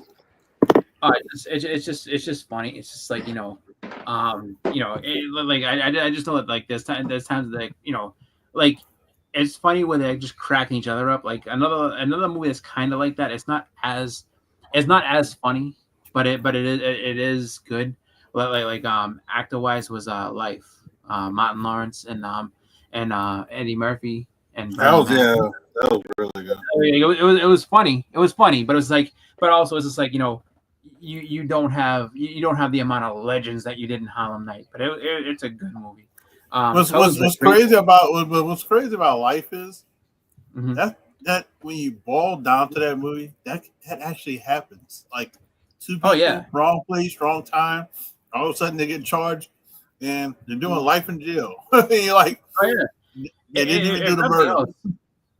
And not, I mean, like I will say this much: the thing that's it is kind of funny, like when you watch it, because it's like, like they do so good with the comedy in that one that you kind of forget that the story's sad until like the very end.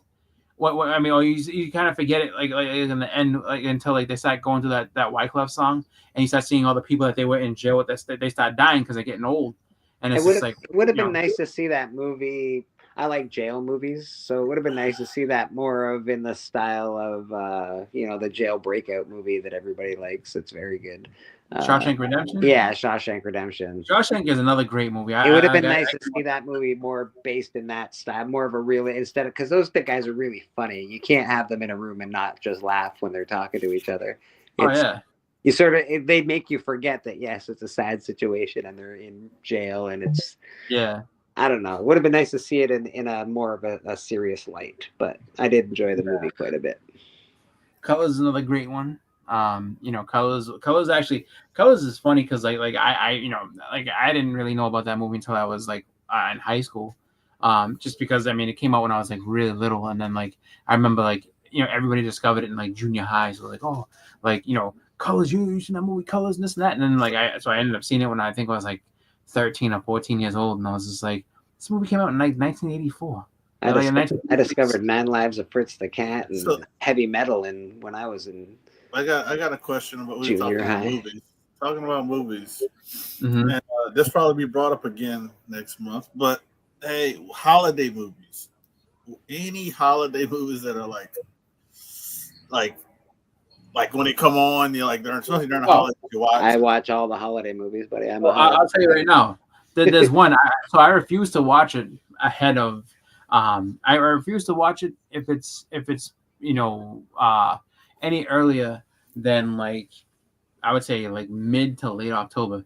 That's Christmas Vacation. National Lampoon's Christmas Vacation is the absolute pinnacle of holiday movie. That's number one. That's the greatest holiday movie of all time. I don't care what anyone says. Wow. Great movie. I'm not gonna go that far, but I'll say that it's one of the best holiday movies of all time. Oh, the greatest of all time. You mispronounced what you were trying to say. What you meant was the greatest of all time.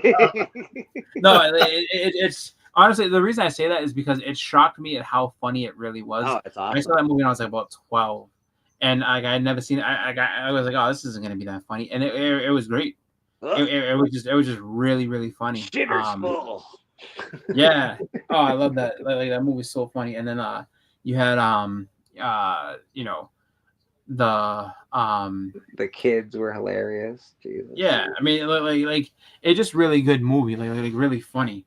And then as far as another like holiday movie that I like, I have to say Bobby brought up like those old like claymation ones. I like those because I grew up on those. Yeah. Scrooged. You have Scrooge. Is awesome. Scrooged is one of my favorites. With Bill Murray is one of my favorites. Yeah. I love that movie. Yeah. White Christmas is like as a childhood, like I watch White Christmas usually the night before Christmas. But other than that, I watch them all. So I love Christmas movies, man. I can't help it. My you know what's funny? I thought you were joking. when you said you watch them all. No, I do, bro. And yeah, because I was like, oh, yeah, Bleeker doesn't watch any Christmas movies. I fucking love Christmas movies. I don't. Okay, so I don't have much of a family, but I do love the feeling that happens around Christmas. So, you know. Yeah. We got You have a family. We're all here. That's right. That's all. Yeah. You got like Home Alone, Home Alone 2. Those are big ones. The original Grinch That Stole Christmas. My daughter loves the Batman Returns Carrey one. Movie. I love the cartoon. I can't do the Jim Carrey one. I just it's not as fun for me. I'm just like Nightmare Before Christmas. I love. I have a good time with that. Nightmare Before Christmas. You got to watch. Die Hard. That's everybody's favorite. Die Hard is not a Christmas. I don't care what anyone says. I hate the people that say, "Oh, the Christmas movie." If that's a Christmas movie, then so is Rocky 4. Yeah, and so is Harry Potter. Harry Potter's got a Christmas scene in it. And that's what I said. Like you can't say. And if that's the case, then Goodfellas is a Christmas movie because there's definitely Christmas. He brings in the pink Cadillac and the Christmas party. I remember it. I think you could throw it into Christmas movies.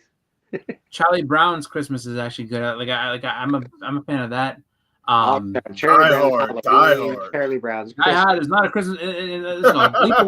Lethal Weapon is more of a Christmas movie than Die Hard is because Lethal Weapon is actually taking place in Christmas time.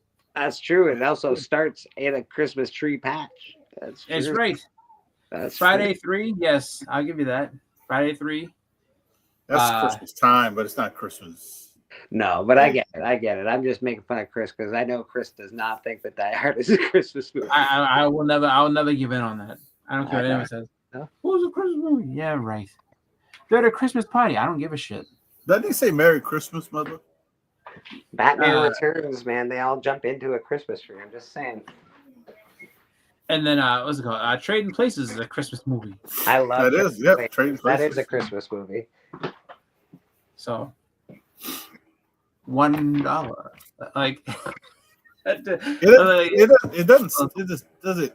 It ends as a Christmas movie. It doesn't start off as a Christmas movie. Well, I mean, right around it, so basically, it's like it starts let's say right around let's say the end of November, maybe Thanksgiving into or December into Christmas, but it is a Christmas movie. It's taking place at the end of the year because that's their so it ends around New Year's Eve because they're on the train. They got all the Santa Claus on the street collecting money and shit. Yeah, he's like Winthrop, and he rips the Santa Claus's mustache off, and he's just like, "You ain't Winthrop." And he puts it back on him. But I found that movie by accident too. I remember just watching HBO randomly one day when I was younger, and then I was like, "Oh, Eddie Murphy." I was like, "I like Eddie Murphy." I was like, "What's this movie?" And then I was like, "Oh my god!" I was like, I think I was 10, and I was just like, "This is funny." And I was like, "What are you doing? What's this swearing and yelling?" And I'm like, "These."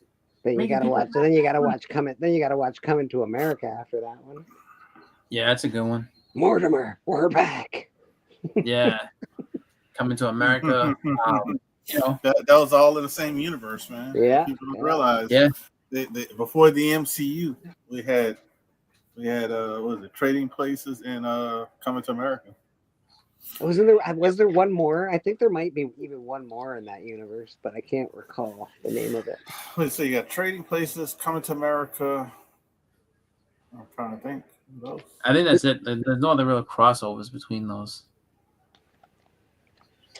Because those are, I want to say, they as far like Coming to America is Eddie Murphy's movie. Like he did that one, and then I don't know why he threw those guys in there, other than maybe he was hoping to do a sequel, which would have been great. Dan Aykroyd at that point I think was into his I think that was around the time Ghostbusters 2, where they were getting ready to do Ghostbusters 2 and stuff like that, and so he was going into more serious stuff as far as My Girl and everything like that. So that I think that was the big problem. Did you just call Ghostbusters 2 more serious stuff? No. I'm saying he's getting ready to do ego. No, he was getting ready to do Ghostbusters 2, so they had scheduling problem there. But then after that, he kind of took a turn into serious movies and stuff. But then he went back to comedy, which is kind of fun. So, Tommy Boy and stuff like that. So, but I think they all did that too. All the except for Bill Murray. Bill Murray seemed to always do comedies. He never really did. No, he did that really boring one that everybody really loved. What, Lost in Translation? Yeah, there it is. Yeah, but that's like way down the road. That was like super far down the road. Blues Brothers 2 is terrible. Blues Brothers 1 is great. Blues Brothers 1 is great. I didn't mind Blues Brothers 2. I didn't like it. I didn't love it, but Blues Brothers 1 is amazing. I hated it because it you know what bothered me the most about it was that they tried to make it seem like, oh, John Goodman was always a blues brother. No, he fucking wasn't. What are you talking about? No, he wasn't.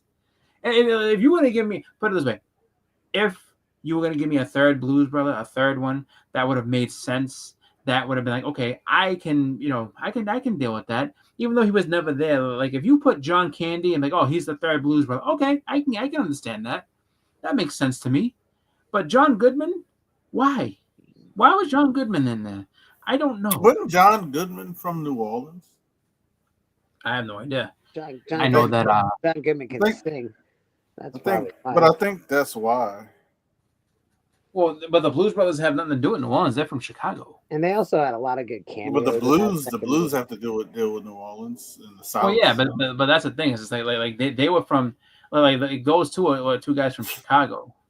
He was in Missouri, I think. That's what. I like the story. I like the cameos. I enjoyed the.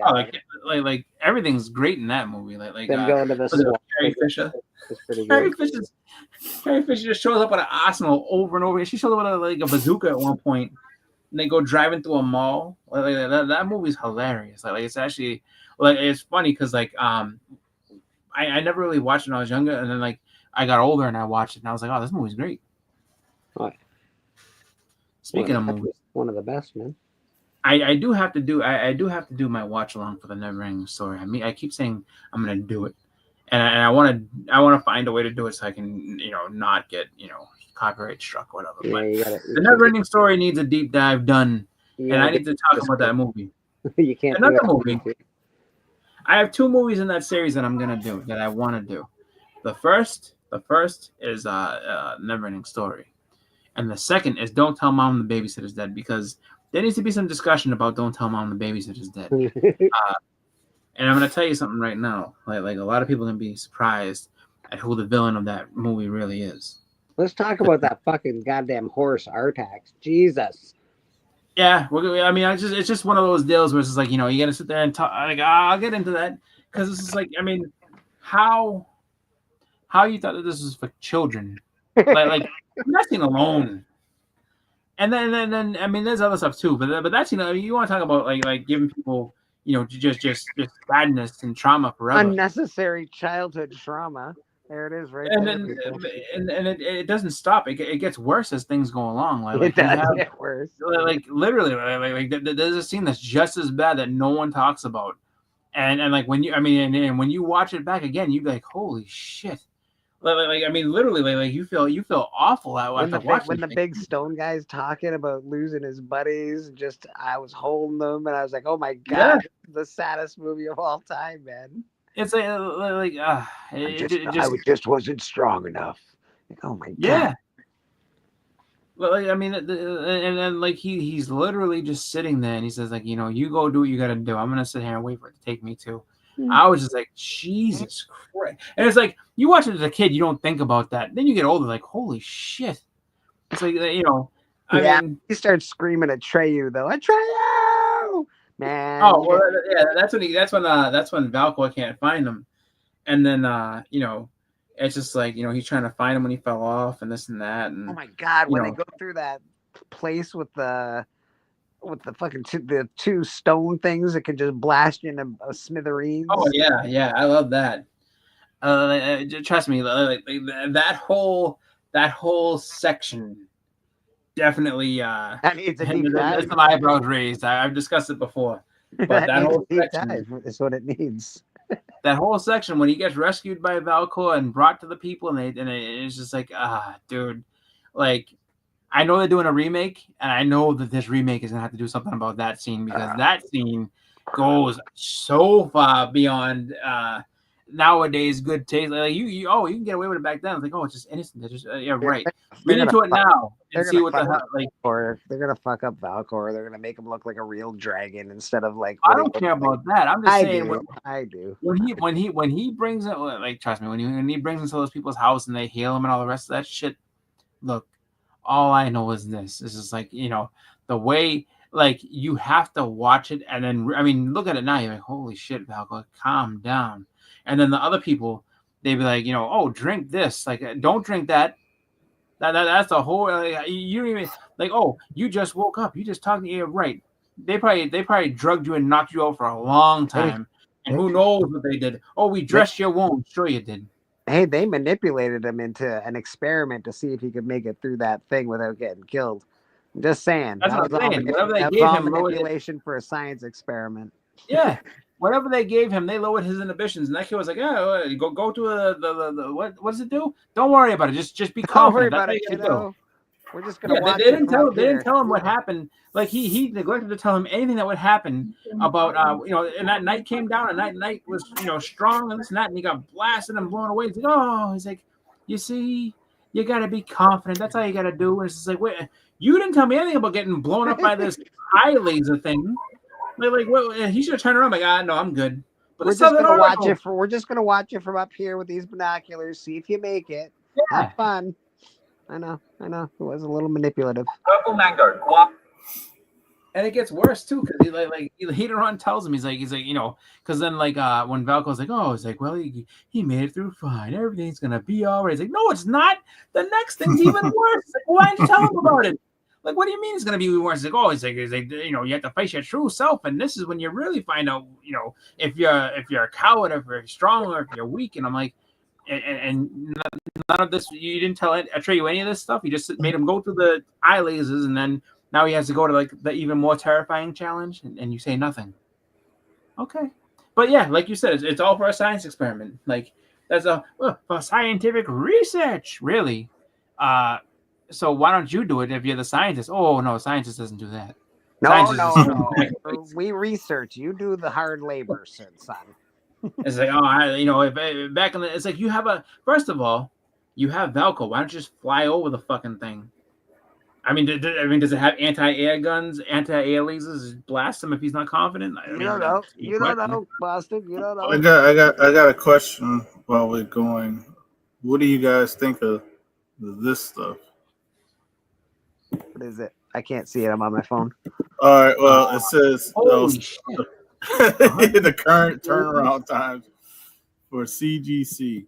So what is it? Modern 40 days, 50 days. Well, modern is set 1975 to present. That's 48 days. 48 days without fast track. Fast track is 23 days.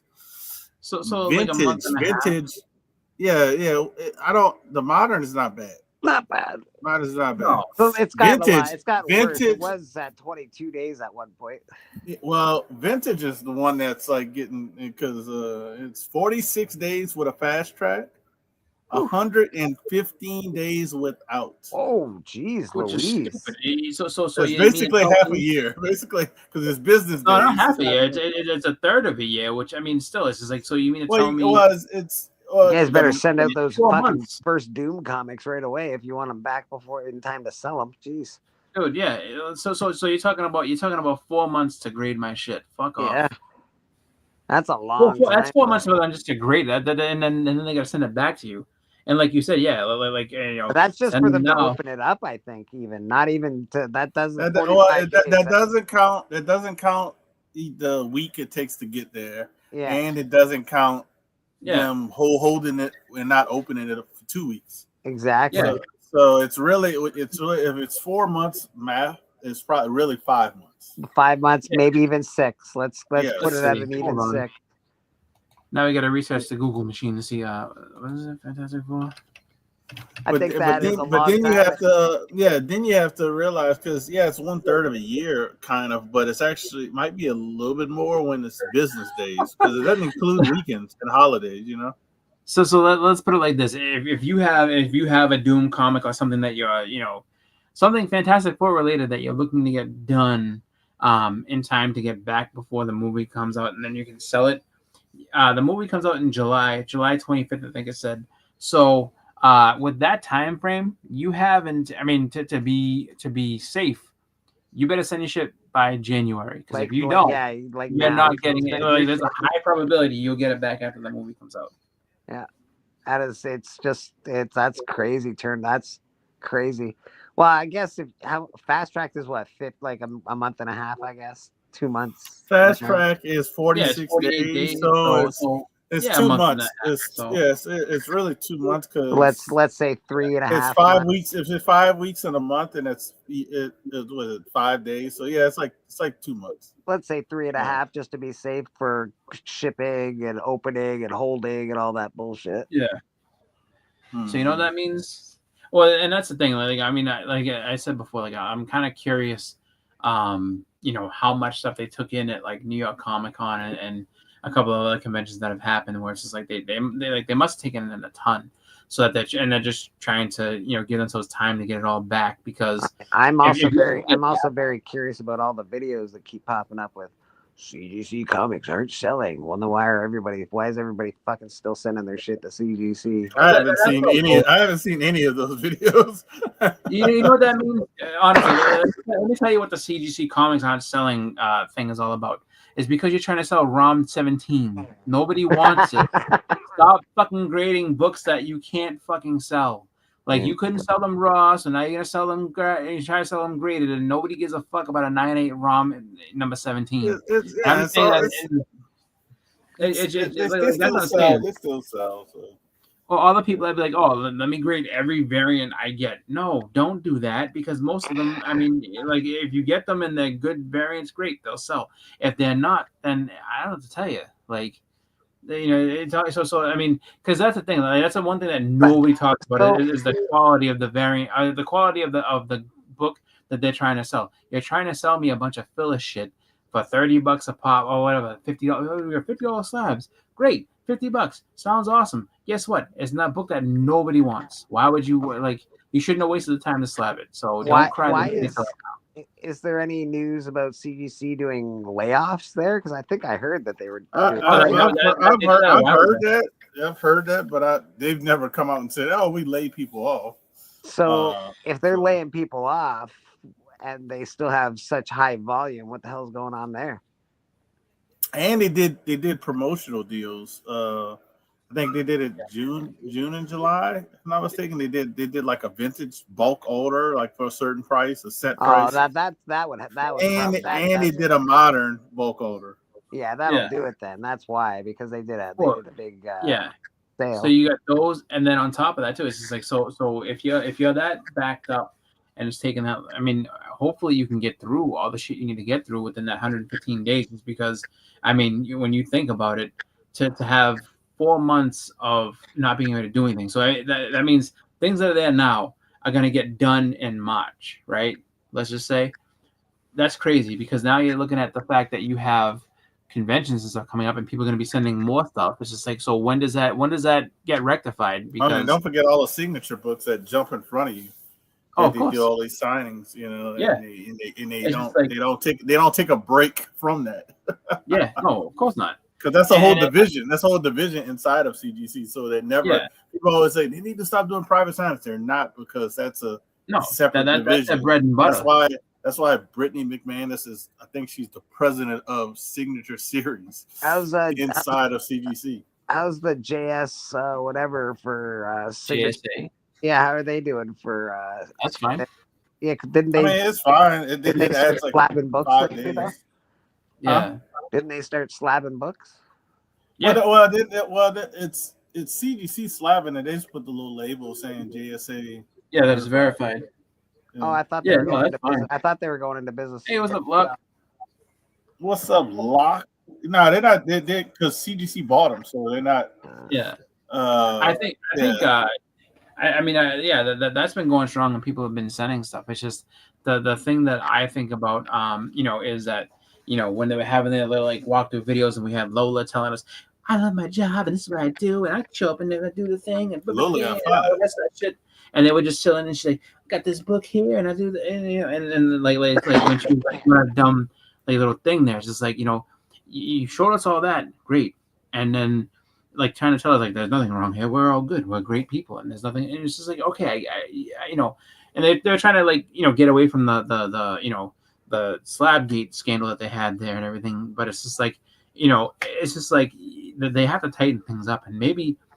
And it's maybe it's going to be a situation where they have to like slow down. Like, hey, look, that video. We're not taking any submissions anymore. Like, that's what they probably should do. Is they should just cut off submissions at a certain point. That's what PSA did. I talked about it before when they had the submissions at like 200 days. You remember those times? But yeah, I said they need to do like PSA did. PSA stopped taking submissions unless it was high end. Like it had to be like walkthrough.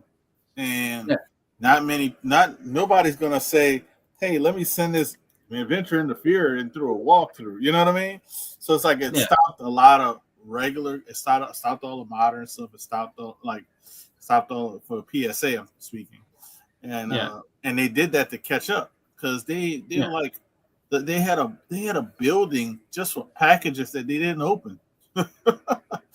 Like that's how it got bad at PSA, and it wasn't like they fired people. No, they were still hiring.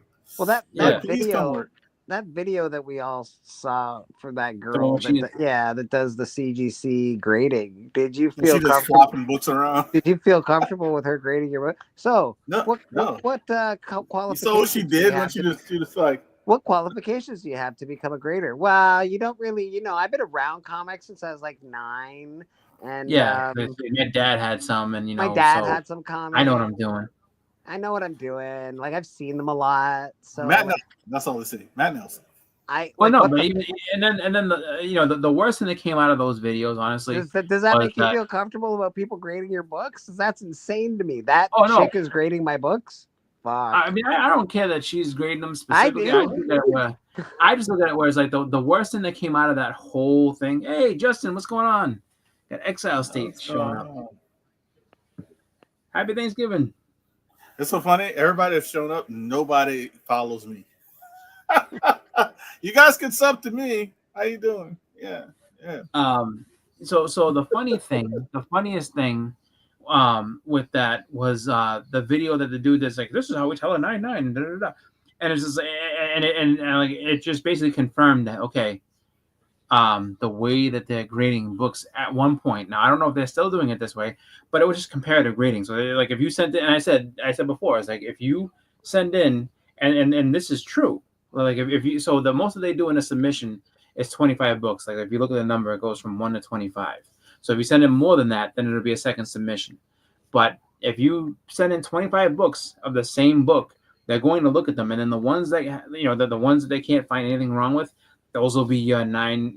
So everything that they can do 9/8, and anything that looks maybe like better than that, or anything that they knocked on a 9/8, and something that looks better than that, whatever they consider to be 9/8, that's going to be a 9/9s and 10s. I was like, so that's only if you do a pre-screen and pay for it, though. Well, no, but the thing was is that but that's how you guaranteed it. That's how people were getting 9/9s and 10s. It's like, all right, so make sure that you send in all these books together, and it's 25. Send in a bunch of the same book, and then they got to compare them, and then Well, I'm very curious about some of their practices, and I use CGC, but I want to send in some 9/6s that I have and get them to press them and see if they come back 9/8s. I'm just curious that if I pay for a service, if they'll grade it a 9/8 just because I paid for them to press it. I'm very curious. Well, I've done that with a couple of books, but that's because books I had signed already. Mm-hmm. And I have the books in a box over there. I can get it if you guys want to see it. But it's that Hulk 15 variant. I didn't press and clean it, but it was sharp. There was nothing wrong with it. Got it signed 9/6. I was like, hold up, man. This is I was like, well, I didn't press it, so let me just give it to them, let them press it. This is before JSA. So I gave it to them, let them press it, came back at 9/8. So and it's happened at least in the most recent time. In 2024, it's happened at least 3 times. Yeah, that's curious to me that if you It almost seems like if you pay for it, they'll give you that 9.8. Well, yeah, because they've been losing. Because in their eyes, they've been losing money on giving people 9.8s without having to press them. Because they're just giving someone. That's what that whole thing was with that other company where the guy's like, what's his name? Matt Nelson was telling this guy in emails, oh no, like this could probably be like this. If you send it this way, it could be like that. And then he's like, okay. So basically, and then the guy was pissed because they so you basically stole my practices as far as my techniques on how to go ahead and press it and clean everything. You had me show you all that crap, and now you're sitting there reading my books harshly, saying that like, oh, there's extra stuff that's being done, and this is it. So it's just like it was an underhanded thing. That's why, and I think that's why they do it this way now, because they know that they basically they found somebody else's technique on how to do it and how to make it look good, so they can now they can now press with confidence. Knowing that they're using a method that works, because like somebody was able to go ahead and get good grades out of them without them knowing for a while, and now that they know the secret, that's what they're gonna do. I also think that it translates to pre-screens though as well. I think that if you pay for a pre-screen, you're likely to get a 9.8 that might not be a 9.8. Maybe. I mean, I think they do a lot of that. I think we'll find out. We'll find out, Bleak. And as soon as I get those books back, we'll see how many 9.8s we get. Yeah, and I kind of think if you're a frequent customer too, they might do kind of like makeup calls like they do in professional sports, where it's like, all right, there was clearly a hold on this play, so we didn't call that, but we'll offset it by saying, oh, this is offside. So like what I mean. So they're like, oh well, we can call, or like in the NBA, like somebody definitely got fouled on the way to the cup, a second ago. But what we'll do is the next time around, the next like slight contact, we'll call a foul on the other team, and then she's right now. See, we didn't call a foul there. There's no foul there, but we call a foul now, so it offsets. We're good. I mean, I'd say it's depending on the book. If it happens and you get a 9.6, it's worth the gamble. Mm-hmm. If it's a big price difference in a 9.6 and a 9.8. Yeah. Also they'll admit, they'll say they don't do this, but you can't tell me you're not holding the census.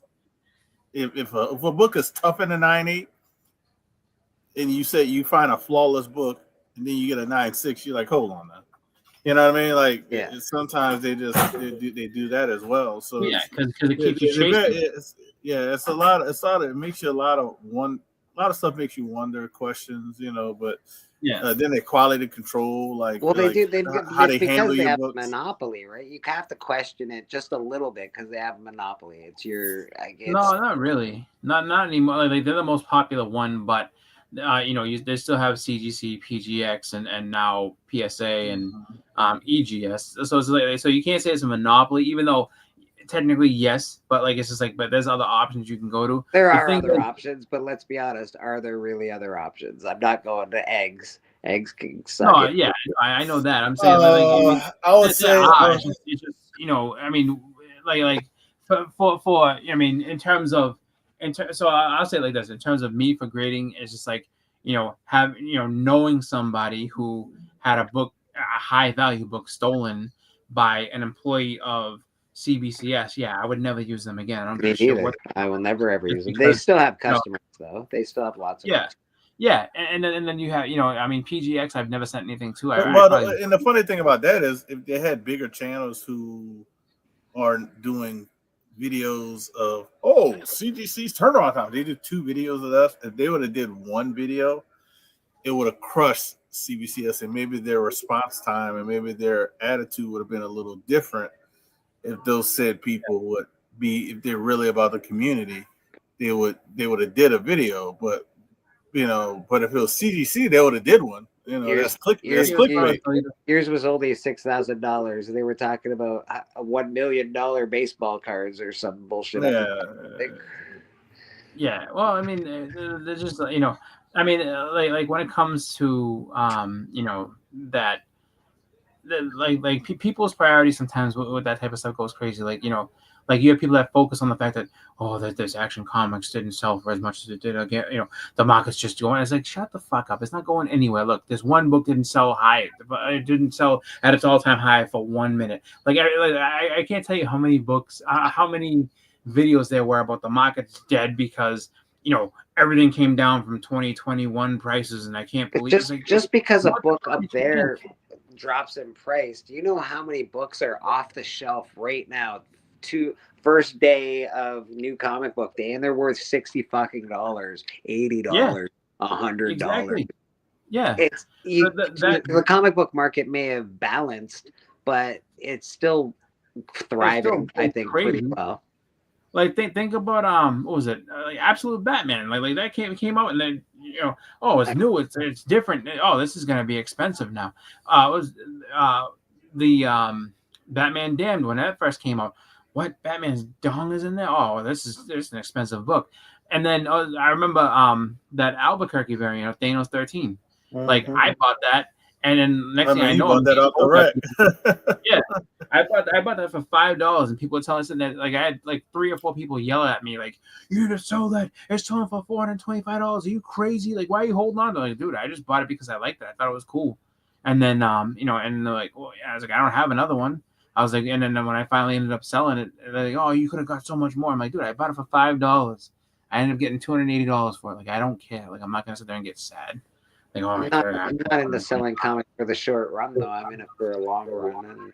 Yeah, like I honestly didn't play. Like I love Thanos, so I did not want to sell that initially. But then I was like, all right, I'll get like a third print or whatever it is, and then I'll just I have the story, so then I'll just sell this thing off. And I decided that I was going to buy a bunch of Mylar with it because I didn't have any Mylar. So I was like, I'll buy some Mylights and boards. And I was all excited for that. So, the thing that I say with that is just, it's kind of crazy when everybody's kind of, when everybody kind of loves to just report on everything being bad news, this and bad news that. And like you said, if anybody else had brought like real attention to that, I mean, really brought attention to it, it would have made a big difference, and it would have been. And I'm surprised that I would say this much: it is kind of surprising that there wasn't more response about it because of the fact that it's a big book and it's CBCS. It's like, dude, this is. I mean, it can happen to you. Like what do you think? And it just so happens that like now, they did take down that fucking X-Men post pretty quickly though, when there's a whole bunch of people commented on it. They literally have. Like, is this that book? Is this the book that you lost at the Comic-Con that got stolen from your booth by one of your probably employees? Yeah. And the thing that was the sad thing is that's the only thing that makes sense when you really think about it. As employee, somebody called, somebody got it out of there, and then they went, "Give me my book back, otherwise, fucking shit's fucking gonna hit the fan." Yeah. But the thing that I say too, with that is, like it's something where a lot of people, just didn't really. I won't say that no one, looked at it. Like a lot of people, like, oh, that sucks. And it was like, but they I was surprised that more people didn't say anything about it. And then, I mean, there were people that did, and then helped get the word out. But it was just like, it's just one of those things where, like, if it happens to you, right, what are you gonna think in that time? And I mean, maybe it won't, because people use it as a cautionary tale. And all right, well, I don't have to send the CBCS anymore because, hey, look, I can send this now to CGC, and if it's signed, it can get verified there. So because that was like their biggest thing, is that like they had the verification and CGC didn't. Now CGC does, now, but the wait times are all crazy. So it's just nothing's ever perfect when it comes to comic grading. There's always going to be some type of just issue or something happening. So I would say if you can get through it and not have any issues, cross your fingers and be happy. But it's just one of those things where it's like, there's always going to be something. So hopefully they can get all that sorted out, and wait times will be good. Because I mean, and I can't think that they won't have that. I can't imagine that they wouldn't have that solved by the time conventions start coming up. Not like the first convention, like they won't have it solved by January, but like by the time you start getting into like April and everything, like that'll be all resolved, so they can take in the massive quantities of books that they normally do, and everything will kind of go back down. I just wonder if it's going to end up being that they just breeze through everything and just give whatever grade they can quickly just to get it out of it. I remember that was happening for a while, and then you had people, kind of calling out the fact that I got a 9.8 on a book that's clearly not a 9.8. Like there's like 7. Yeah, I know that was a big thing. Yeah. So I mean, that's the thing is that you're gonna end up, like I said, it's never perfect, and maybe they do need to implement that, like that freeze where it's just like, okay, maybe you take like 2 months out to get things caught up, leading like so. Let's say you cut things off. I don't know, and you cut things off in August, like maybe like early August, cut it off, and then so that you're ready for when was it New York Comic Con happens in October. That's going to be another huge group of submissions. And then, so I mean, that would be the way I would do it. Is that make sure that you get past San Diego. Once you're done with San Diego, then San Diego, whatever, big con. They can't do it like that, boss, and it would make no sense business. I know they can't. It would be nice if they would, though, because then that way you're all set. But they need to continuously make money, and the more books that are coming in constantly, even if they're not getting graded, they're still getting paid. Yeah. So, Yeah. I think they're a publicly traded company now, so it's all about money, right? Probably, yeah. Yep. Yeah. So, I don't know. I just, it would be nice to have a I wouldn't say flawless system, just because there's always going to be flaws, but it would be nice to have a more streamlined system, whereas, you could be consistent in everything. So, I'm of the opinion that grading should be done by AI, but hey, that's just me. You wouldn't have any mistakes at that point. It's just like, but then again, though, you can mess with that though, because you can program it to say like nobody gets anything. There's no such thing as a 9.9, even though 9.9 exists. Never give a 9.9 unless we override. I think if it wasn't manipulated and you let it happen, I think that's the only thing that would make people happy. I mean, even then they'd probably bitch about something. Yeah, well, I mean, the thing is, I mean, if they did let AI do it, I mean, now you have something that can grade books in fractions of a second. Like you can grade. I mean, because you got to figure it. You just look it over and you just know, like, all right, these are all the defects. Actually, what would make it take time is flipping through all the pages. If you had to have somebody go ahead and flip the page, because you don't want a machine doing that. No, you got somebody flipping pages. But if you have somebody flipping through the pages and everything, it's just like, okay. You would think that they would have a very high-end glossary of books that they've already graded that they could just pump into an AI system and say, this is a 9.8, this is a 9.9. Yeah, well, I mean, they are. I mean, when you look at how, I mean, even the human grading, or even the grading that they have now, like that last thing. I mean, they basically only grade the covers when you really like in that video. The guy was like, "All right, here's all these Power Rangers books, and this is what it comes." Like he was just looking at the covers. He was just looking at the front and back cover. Didn't look at anything in the pages at all. So it's just like in that situation, in that instance, that's how they're gonna catch up on everything. So they just grade the covers, look at those. All right, 9.6, 9.6, 9.6, 9.8, 9.8, 9.8, 9.8, 9.9, 9.4, 9.2. It's just like that. That's all they're gonna do is just get a bunch of stuff, and then just look at it and hope for the best, and just say okay, and maybe go to somebody else and say, well, hey, let's say someone has a Conan #1 and they have a Conan #1. What are you giving that one? I'm giving it a 9.8. All right, let me see yours. Let me look at the. Oh yeah, this is an 8.0. I mean, just because I just think it's an 8.0. There's no way like that. That's what I think. Honestly, that's probably what happens under a lot of cases, unless they have multiples. If they have multiples of the same book, they're just like, all right, I can just grade these, look at these all the way. All right. These are 4 9.8s. They're all going in. Anybody else have Secret Wars #8? I do. Okay.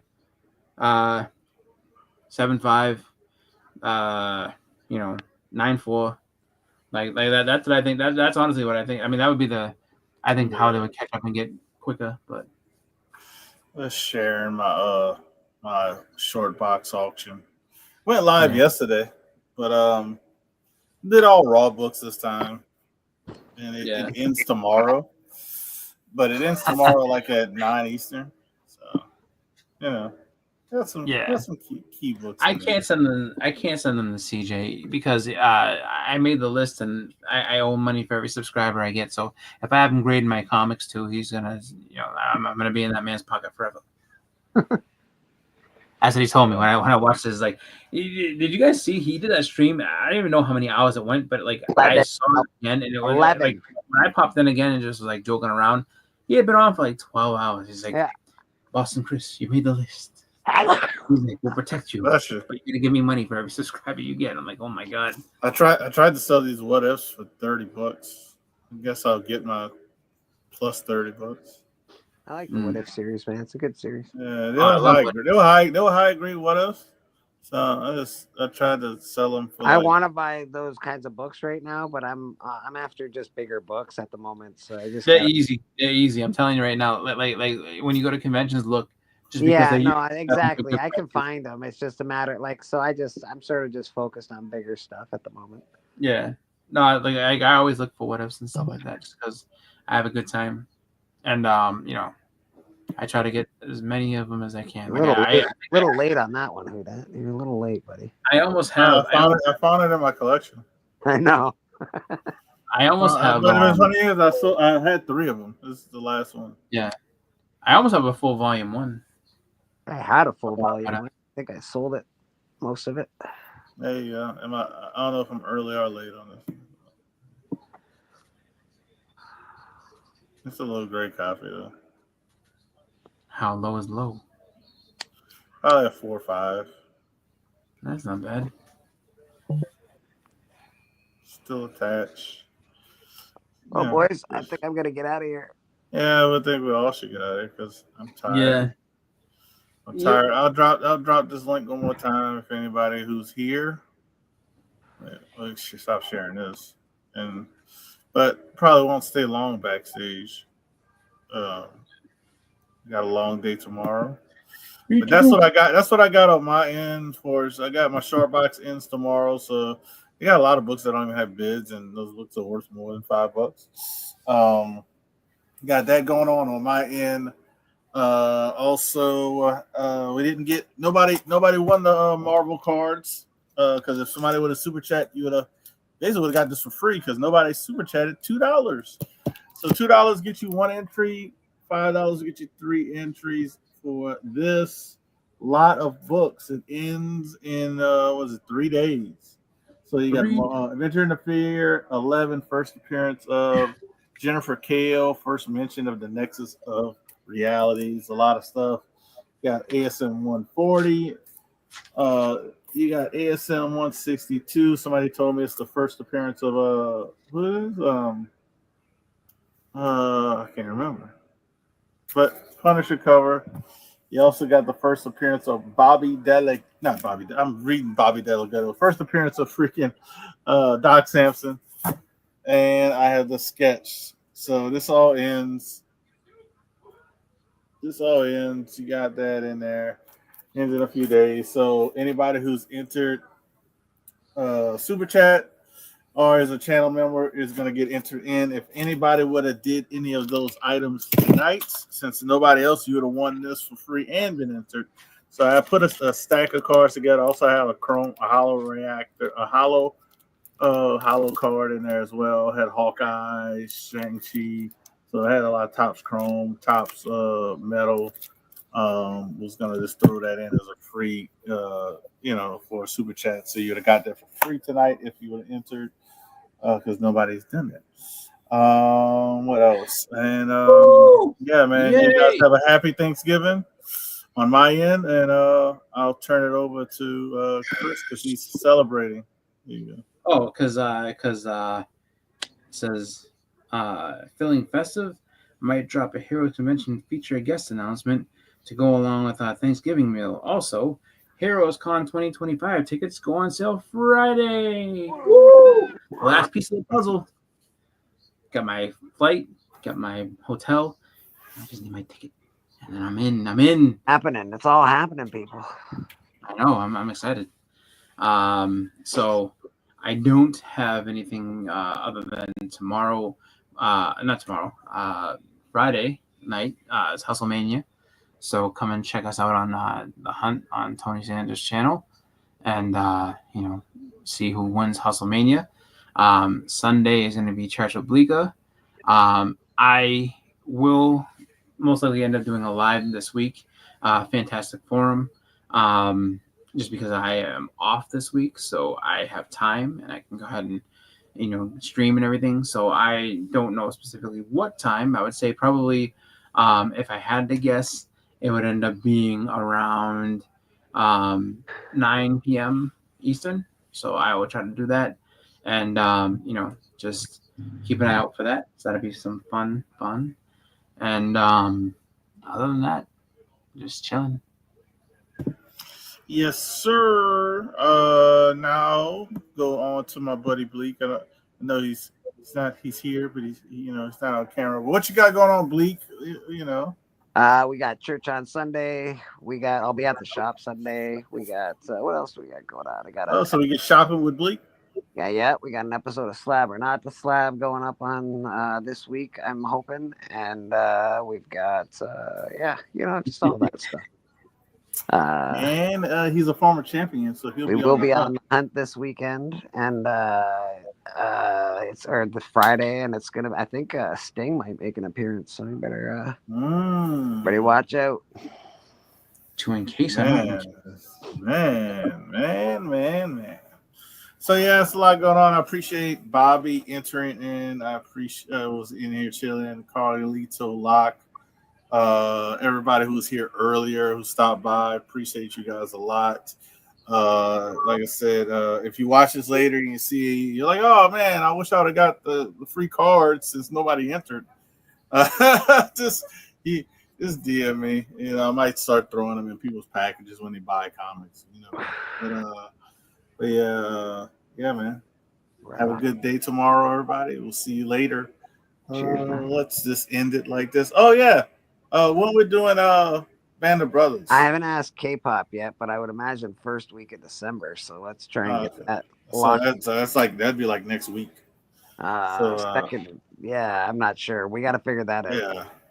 So put it like this: we're not gonna run it around Christmas to let people know. So if it's next week, it's next week. If it's the week after that, it's the week after that. But it's gonna be relatively soon for Band of Brothers. Because we want to get you guys some holiday deals without being on around the holidays. So that's it, man. You guys have a wonderful day, night, all that good stuff. Peace out. Band of Brothers coming soon. Think positive. Never show any sign of weakness. Always go for the throat. Buy low, sell high. Fear, that's the other guy's problem. Nothing you have ever experienced can prepare you for the unbridled carnage you're about to witness. The Super Bowl, the World Series, they don't know what pressure is. In this building, it's either kill or be killed. You make no friends in the pits and you take no prisoners. You son of a bitch.